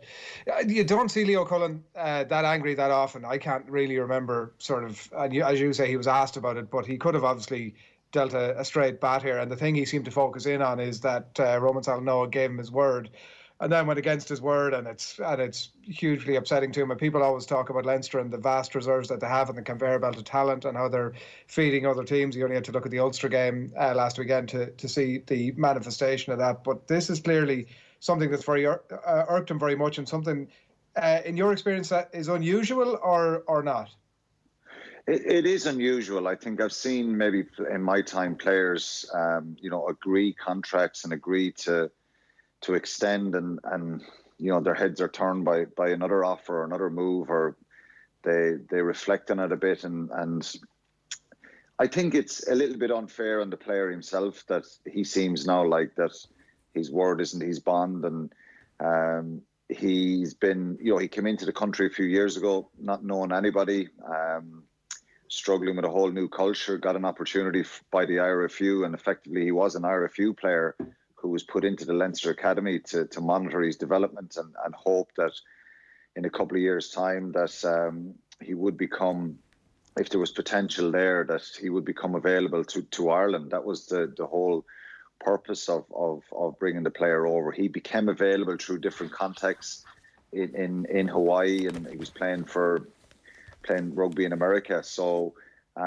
he's a young kid, and I think it kind of looks bad on him, but that's a little bit unfair, I think. He probably was settled into the Leinster setup, living in Dublin, and there's no surprise or no secret that Connacht wanted to get him, Munster wanted to get him, and they probably put their best foot forward and changed his mind. I think the opportunity to work with Graham Rowntree in Munster was probably one that probably swung it a little bit, and ultimately I can fully understand where Leo Cullen is coming from, and if I was Leo Cullen, I'd be frustrated and upset by it as well. But given the fact that Jack Ainger went to Connacht as well, and it's probably more the frustration is the timing of that they allowed him to leave because they thought they were keeping Roman, and then Roman, decided that he was going to go to Munster. So it's understandable, but that's just the nature of the business. And I've seen a couple of times where fellas, as I said, have agreed to stay or sign it, and fortunately or unfortunately, no deal is done until a player puts his name to the signature, really. And but look, it's something that'll probably crop up again. And as you say, Leo Cullen is not normally like that and doesn't really talk about these things much, but I can understand his frustration. Let's talk about the game tonight. Alan, Ronan O'Gara in the Irish Examiner this morning says that he'd love to hear what the current Munster lads say privately about tradition and carrying the mantle of previous teams. You can be certain they are shit sick of having the previous generation stirred into every debate and conversation, and they are right. Do you feel that, Alan, that your generation has made this current generation a little bit sick, that they've constantly got to listen to you harping on about your success and that they can't match it themselves?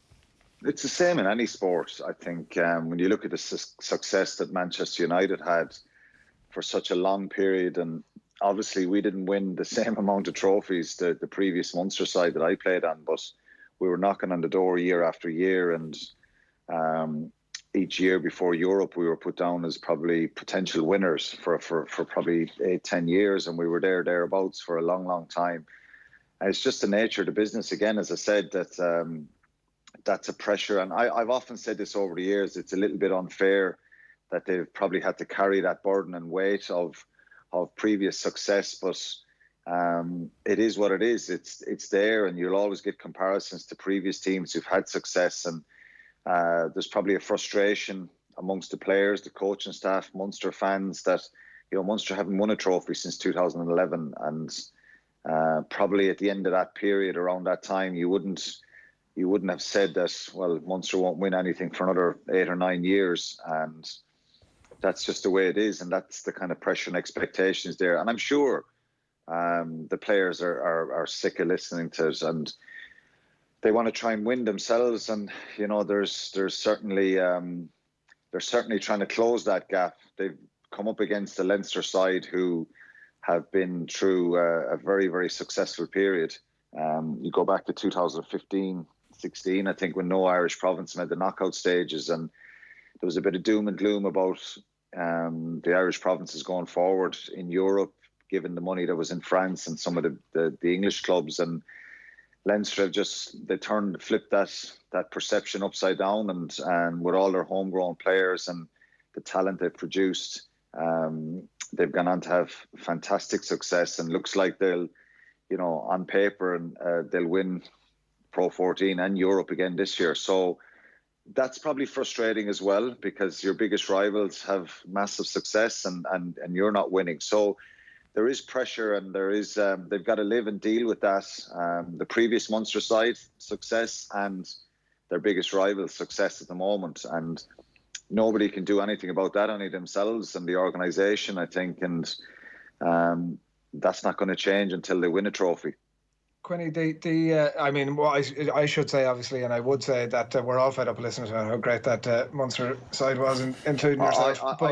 I'm not, Adrian. I wonder, we were talking about earlier on, and like the personality, the culture, the mindset of Munster rugby is stand up and fight, right? And like how many, never mind about rugby teams, but sports teams globally have ever lived up to the mindset that existed, or the culture that existed at that Munster team. Like, it's quite natural that this current crop aren't at that level, given that so few teams in global sport have ever been. Yeah, sometimes it's frustrating when you and it's mind-boggling at times when you talk about what's the culture and what's the. I think every modern sports team at any level or any sport want to try and create a winning culture, create a high standard in performance and in training. The stuff that happens off the field, that there's an excellence there around nutrition, fitness, facilities, all that kind of stuff. You look at any of even the Premiership sides in England, we've seen so many of them develop their training facilities in the last number of years. And when you have good training facilities, when you have good support, good coaches, you need talent with that as well. And then you start winning, you start producing it. Of course, sorry to cut across you. That team was it was, there was obviously talent there, but it wasn't known for being like a talented team. It was known for the stand up and fight. How would you describe, if I can word it this way, like if that culture or that team or that mindset was stand up and fight, right? Like how would you describe succinctly the personality of the current Munster crop? Different. I think we certainly had in my time, we had certainly time to build a winning mentality and get the right characters in the team. You want characters in the team. You hear all coaches talk about that. Guys who are willing to, toughness, a hardness. Guys who are willing to not take a backward step, who are confrontational, who are outspoken, who have good leadership qualities. And you talk about that a lot, but ultimately you look at the quality of the player. You need, I think, the fundamentals for any sports person and any kid or any at any age grade. You want that bit of fight in them. I think if you have that natural kind of desire and fight, that you don't have to try and switch on or find, that it comes kind of naturally. Well, that's a great trait to have, because you now have the battling qualities that you need, and then you put the talent on top of that and the quality and good players. You talk about why teams don't win and why other teams win all the time. Sometimes it's down to resources and quality, the availability of that quality. But, and sometimes teams just get a good crop of players who are winners, are leaders, and you can mix and match and you get a little bit of time to develop characters. Munster have been trying to do that. I think there's a lot of leadership on that Leinster side, because they're probably the template that a lot of teams look at. Big leaders. And we always had a goal of when I played with Munster, one of our goals at the start of the year was to get as many of the Munster players onto the Irish team. So to do that, you don't get someone onto the Irish team who is just really good character, good fight. He needs to be a good player as well. He needs to perform week after week. And I think that's what Leinster have. So when you're trying to create a culture of winning, you need quality players to do that. But you also, and sometimes you have loads of talent and you lack the desire and the passion and the commitment and the real fight that you need. And then you fall down on that. So fundamentally, I think first and foremost, having that fight and desire, there's a lot of that in these Munster players. There's no doubt about it. I wouldn't question their character. I probably did in a number of years ago when I criticised them in when they lost against Stade Francais in Europe, and it was on the back of going out losing for probably 2 or 3 years in Europe, and And I just thought that there was a lack of character and real passion and desire for that jersey. When I put on the jersey, I always felt an expectation and a weight from previous generations that when you put on a Munster jersey, and this is from my own personal experience, you've got to fight, you've got to battle, you've got to give it your all, you've got to empty the tank. And we played, there's a contrast there between 06 and 08 with us. And we got better at that stuff, where we pushed each other and we became harder as a group. And ultimately that wins you those little battles, particularly in a physical contest. And in 06, we probably had a less talented team than in 08. But the 06 team there was just a drive and an energy and an intensity about them. I remember being in the dressing room at half-time in that game against Biarritz and just seeing the real want and the desire in players' faces. Okay, it's a European final. Everybody wants to win the final. But there was a calmness kind of came over me thinking, this is the ultimate. This is where you want to be as a sports person. It isn't about all this talent and winning wonderfully. It's about just being in a collective group that have incredible drive, desire, and fight for each other. And you know, they're really important ingredients for teams that win. 08, we probably had way more talent because you had Topoki, Maffey, Howlett, who can do, you know, incredible things. But they had that fight. Like Dougie Howlett was someone that's, you know, incredibly talented, scores tries all the time, but a guy who just turned up to training week after week, day after day, with a desire and a work ethic and a hardness about him that you love to play with. So creating that and developing that takes a little bit of time, and people are probably running out of patience in Munster, but I wouldn't criticise the current group because they do have a lot of character and they do have a drive and desire, but you know, at times they've lacked that quality, that finishing product that, you know, you have the drive, desire and all that stuff, but then you need that extra little bit of quality and top-class international players who deliver on the big stage. How did they go about winning the game tonight, Alan? Well, you know, some of the traits and attributes I'm talking about there, they've got to bring that. They will have probably an edge and an anger about them, but then they've got to be shrewd in the way they play in the right areas. You know, they were very effective in the breakdown the last day. You know, Leinster will expect them to come at them again. That doesn't mean that Leinster are going to repel that it's a guarantee. And the way you go after that situation is you do it again. And if Munster get a penalty or two early on, or they start slowing Leinster's ball down, well, then that might create a little bit of doubt and stop Leinster's flow. The challenge for Leinster is their ball presentation, the way they carry. I'm sure they've worked a lot on that. And the aerial battle is going to be key as well. I think Munster profited a lot from that in the last day. I'm sure Jordan Larmour is going to be really, really determined to make sure that he wins those high balls. We're going to see Munster kick the ball and put him under pressure again.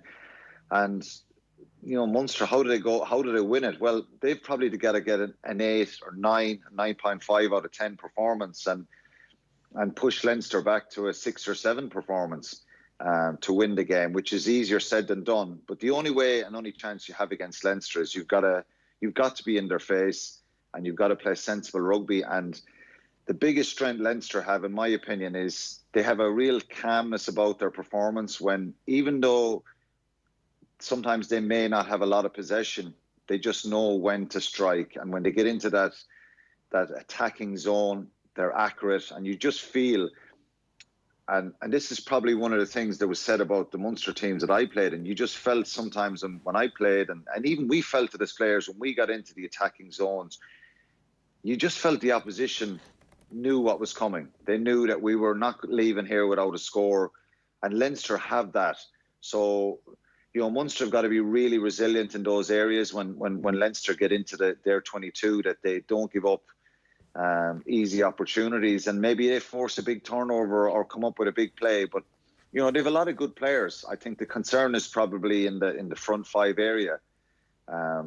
Leinster probably have that little bit more experience and quality there, and that's the challenge for Lockman and Archer and Scannell to deliver. I think Archer and Scannell probably dropped the ball a few times the last day in the first game, so they've got to make carries and have good positive involvements. And so that's a long-winded answer, but I think, you know, if I was to sum it up, I'd say they've got to be really physical, get in Leinster's faces, and then take their opportunities. If they get chances, they've got to execute, and put a little bit of doubt in the opposition.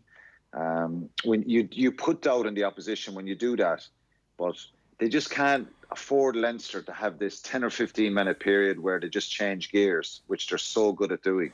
And if they could win those moments and take away a little bit of sting out of the game and control the tempo a little bit better, well, they have a good chance. They have a good chance.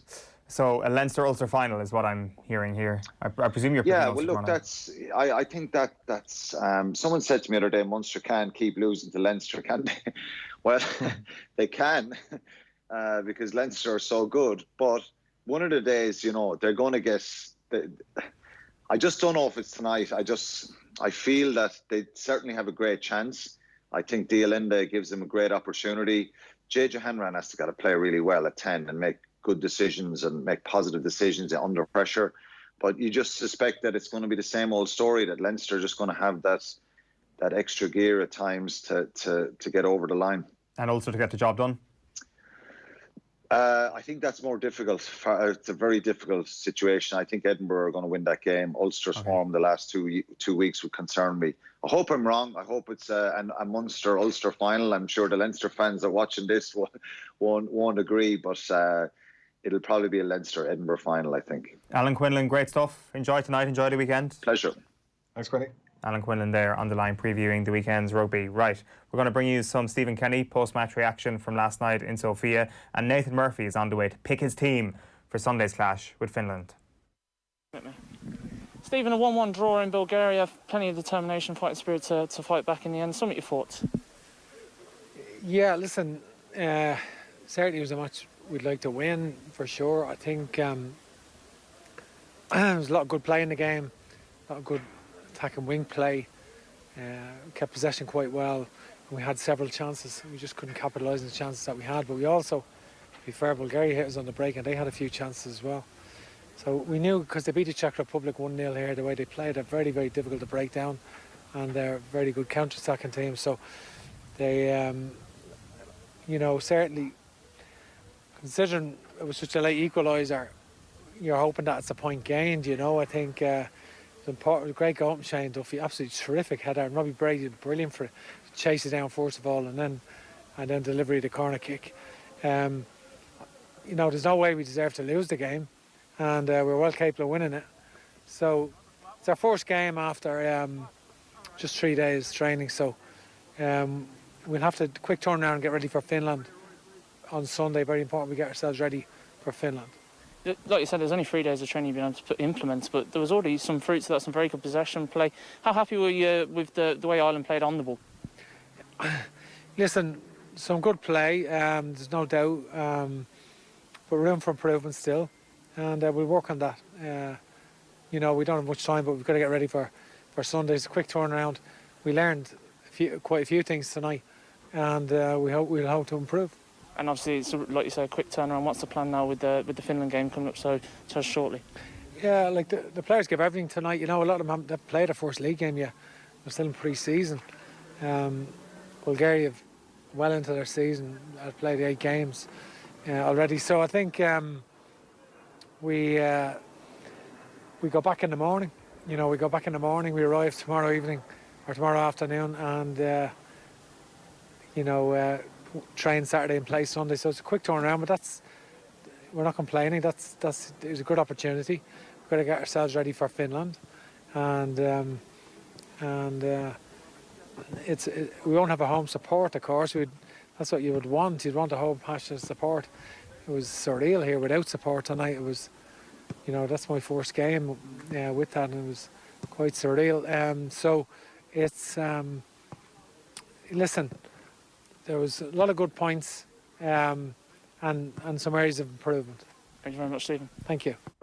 Stephen Kenny there speaking to FAI TV after the 1-1 draw in Sofia last night. It is 9:44 a.m. on this Friday morning, and OTB AM is live in association with Gillette. Good morning start with Gillette, giving you the confidence to tackle the day ahead.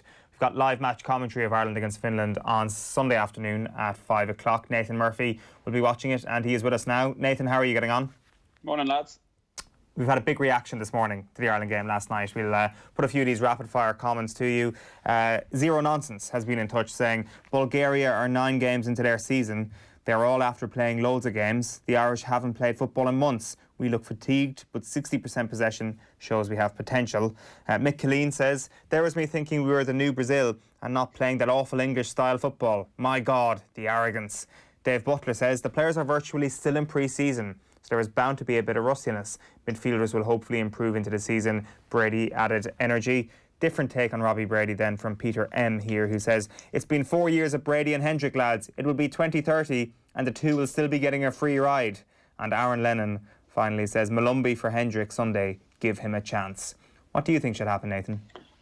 I think it's interesting because the dynamic is unlike one we've had before, that even though we know these nation games have some importance and in terms of playoffs and seedings, but essentially these two are warm-ups for Slovakia. So Stephen Kenny needs to have his team ready for Slovakia. So if he feels that 11 that he started last night are the 11 that he wants to play against Slovakia, he kind of needs to trust them again and go with them again and get them that game time. The front three, I thought, that was a big risk. 3 very inexperienced players. He put them all in and they all delivered. I think all 3 have got to start again on Sunday. The question is the midfield, but that's where he has the experience of Hendrick, McCarthy, Howerhan. They probably have 120 caps between them at this stage. And there was just a total lack of cohesion. So is that what people touched on, which I think is true? There is a major rustiness. Jeff Hendrick hasn't played a competitive game in 6 months. James McCarthy's had all sorts of injury problems. Conor Howard's in pre-season. So does another 90 minutes or 60, 70 minutes together get them a greater understanding of what they need to do? Because they were just so open at times. They didn't move together as a collective, even for the goal. So Conor Howard gives the ball away. You would think actually all he needs to do is just retreat back into his position, sort of on the left of the 3. But he goes off chasing the ball. Next thing, James McCarthy goes chasing the ball and they're wide open. Whereas you wonder if they have a bit more time together, will that mean that actually they can perform the way Stephen Kenny wants them to?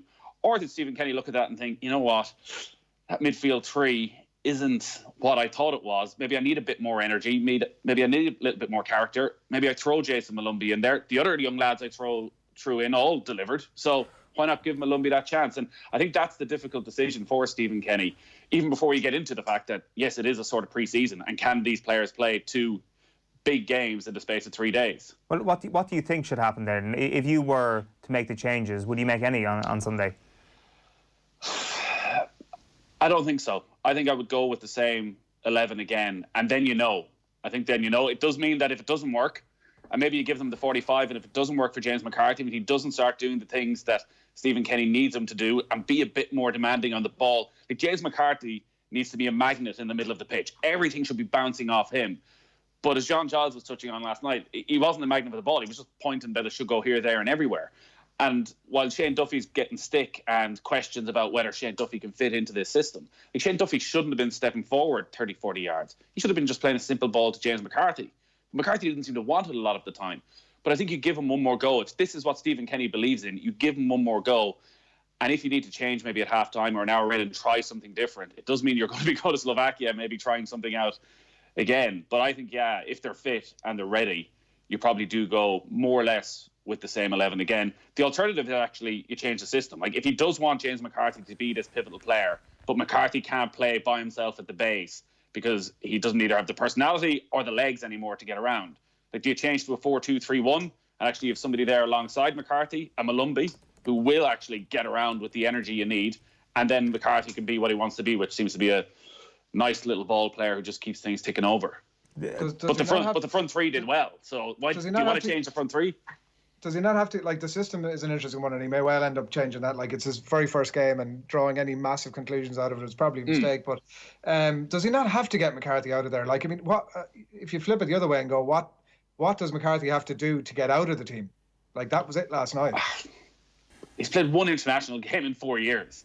It's pre-season. I think to throw him out after one game, presumably, Adrian, having had 4 months of a build-up and analysis and deciding that James McCarthy was going to be a pivotal figure in the team, to decide after 60 minutes of what's essentially pre-season in some ways that, actually, no, we're done with that. James McCarthy, we're done with James McCarthy. Well, I don't know that that's to assume that the 11 that he picked last night are the team that he's, like you say, poured over for that number of months and been so definitive to say, like he spoke about the Doherty Coleman call that it's a fine line. Like it might not be that he thinks that McCarthy is the second coming of Roy Keane. Maybe nobody thinks that at this point, but yeah, like I just think that, like, I suppose to ask it another way, like how much does James McCarthy need to improve at the weekend?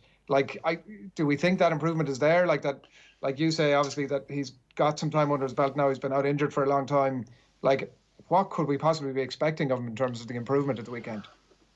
I think more demanding.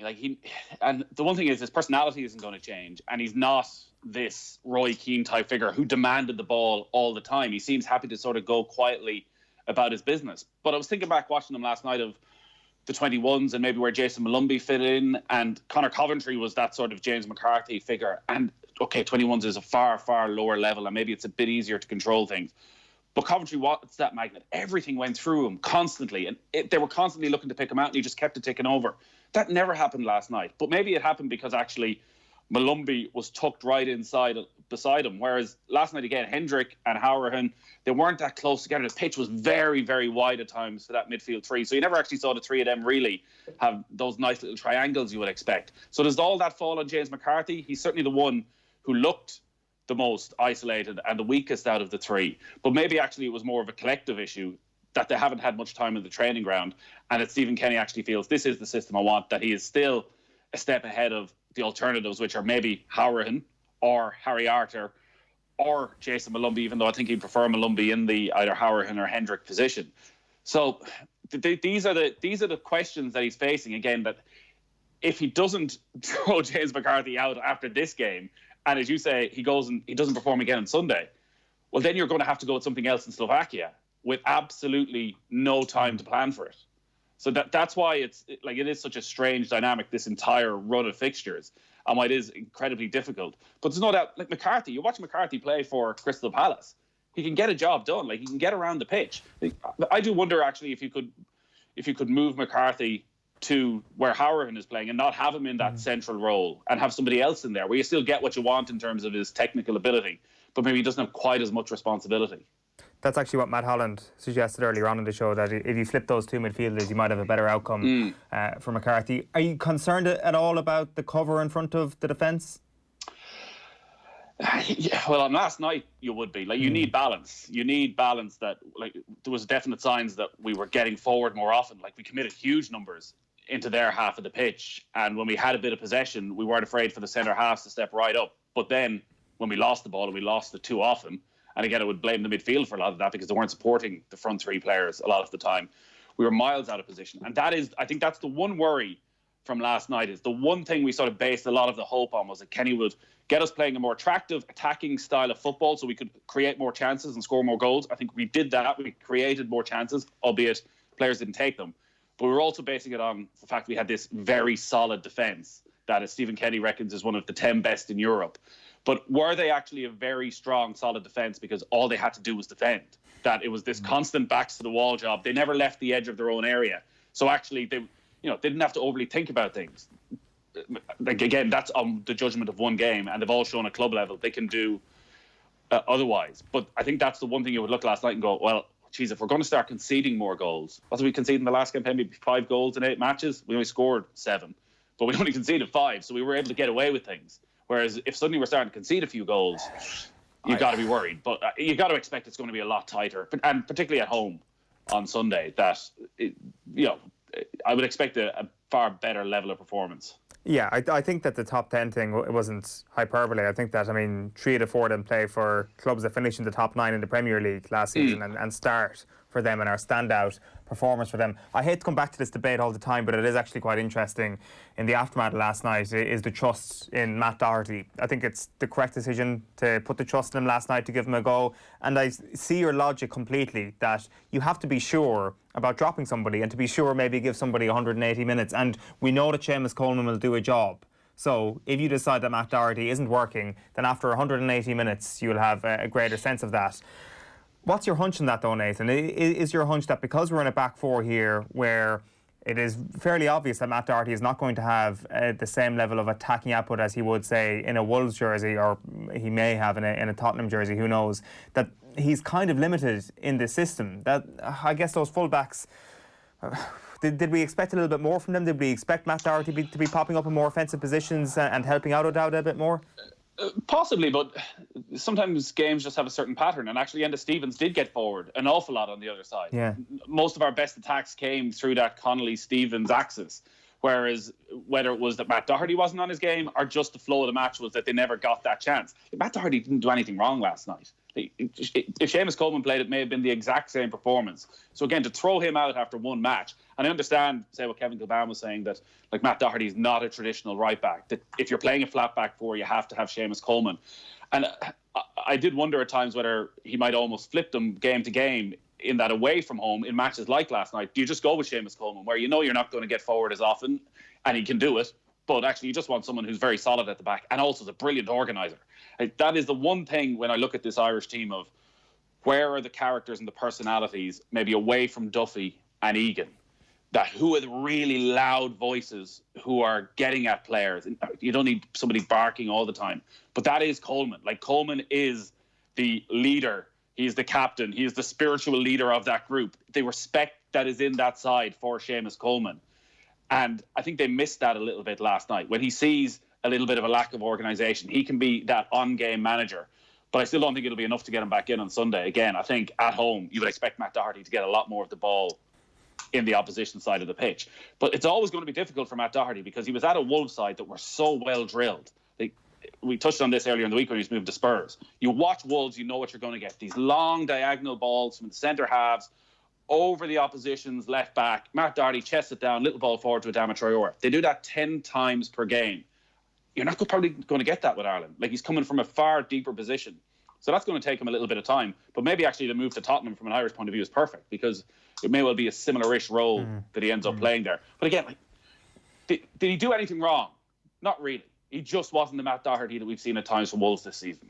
Yeah, it's a good point. Just a reminder as well that the game is live and off the ball at 5 o'clock on Sunday. Are Finland any good? Like, I mean, I think we've all seen the Daniel O'Shaughnessy thing. They've got essentially an Irishman playing for them. About that, and Teemu Pukki, what else do they have? Well, Teemu Pukki is the star. He scored 10 goals in the qualification campaign. They've qualified for Euro 2020. It's the first time they've ever qualified for a major tournament. And actually, Wales going there last night and getting a win, something of a surprise when you look at Finland's recent record, because they also won their group. All right, they were in League C in the last Nations League. But they're very good at home and not great away from home. So in the last qualification campaign, they lost away at Italy, at Bosnia, at Greece. In the Nations League campaign, they lost at Greece, they lost in Hungary. So at home, they're extremely difficult to beat. But away from home, they have lost a lot of games over the last couple of years. And also, they had Teemu Pukki in this ridiculous run of form, like 10 goals during a qualification campaign. It's more than Ireland scored in their entirety in the qualification campaign. So if they can keep him quiet, and I think those struggles they've had away from home, I think Ireland should expect to go and win this game, and 4 points from 2 games. I think you're going to be happy with that. Wales, by the way, were crazy lucky last night. I don't know if people saw it, but Finland missed it. Like, Jesus, I don't know how they missed it. Some lad at the back post, like a yard and a half out, someone managed just to hit the post. And they, Bale comes off at half time, and someone managed to get the job done. But I don't know if people are expecting that we go. Yeah, but I don't know if people are expecting that we're going to beat Finland 3-0 now, and suddenly all this Stephen Kenny. No, I don't think that.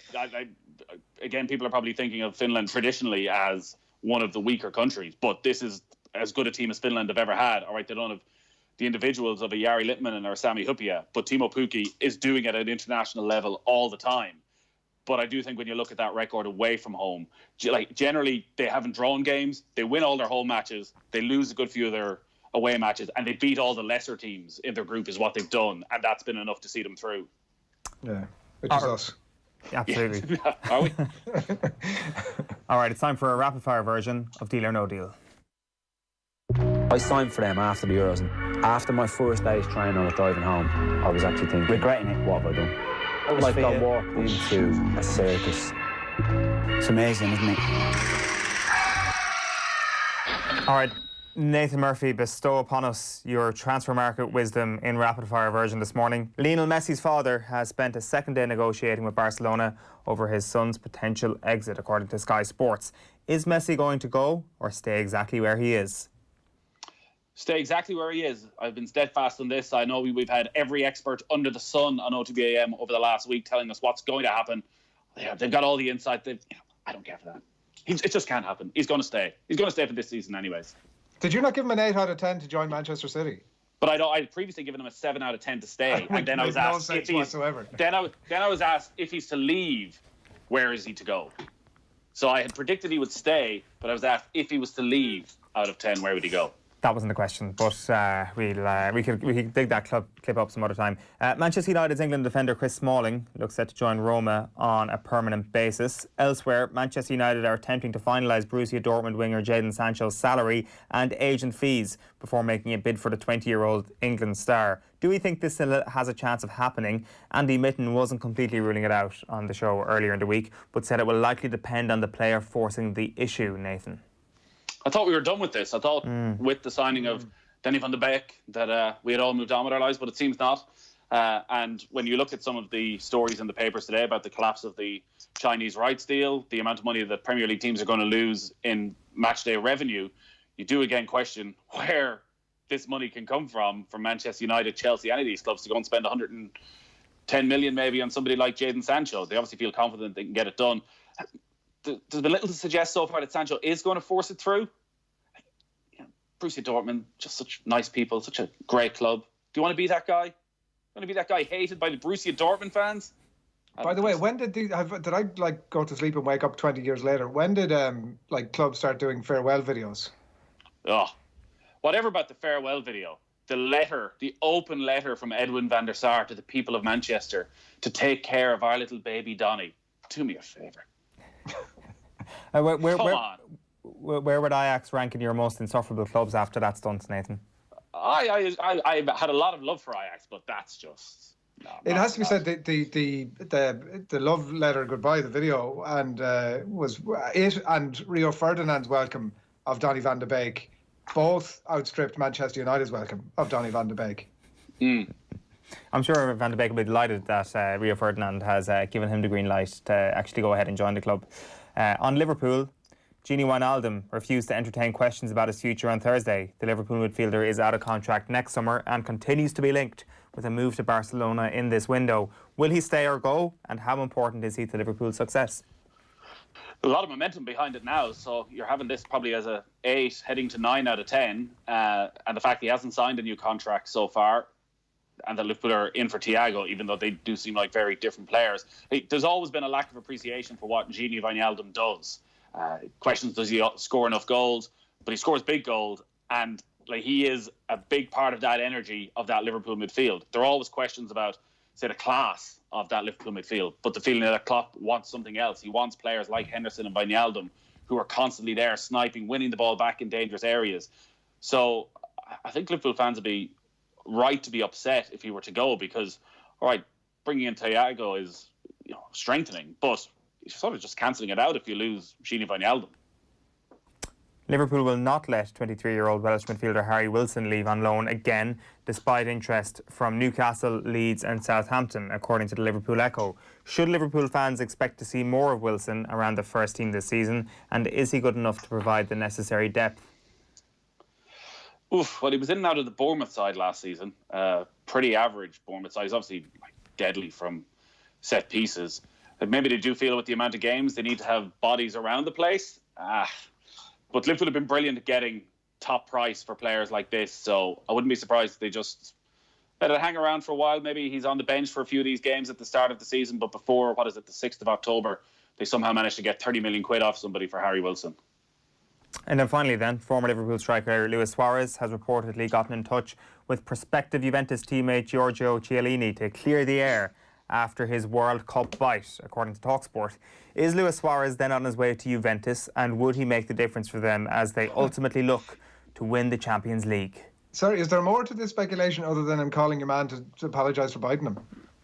No. That's all you need. Why would you call 6 years on if, we well, weren't because going to be he said seeing deep him on a regular contemplation. basis? Nathan, if the one thing that we've learned at all over the last 6 months is that everybody's having deep introspective contemplation about their lives, and he's just making amends for the shit that he's caused.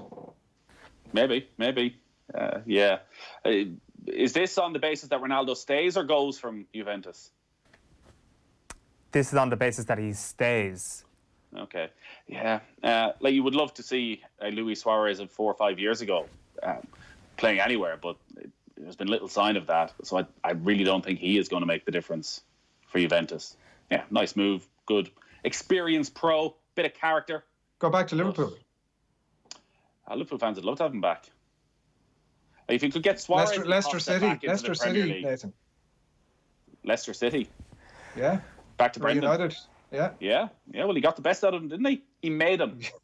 Suarez and Vardy, a very, very, very likeable strike partnership up front. We were a great team was the expression that I heard from Brendan Rodgers in that BBC Two documentary during the week. I was like, well, me and Luis Suarez would also be a great team. Yeah. All right. Yeah. Nathan, great stuff. That is it for Deal or No Deal.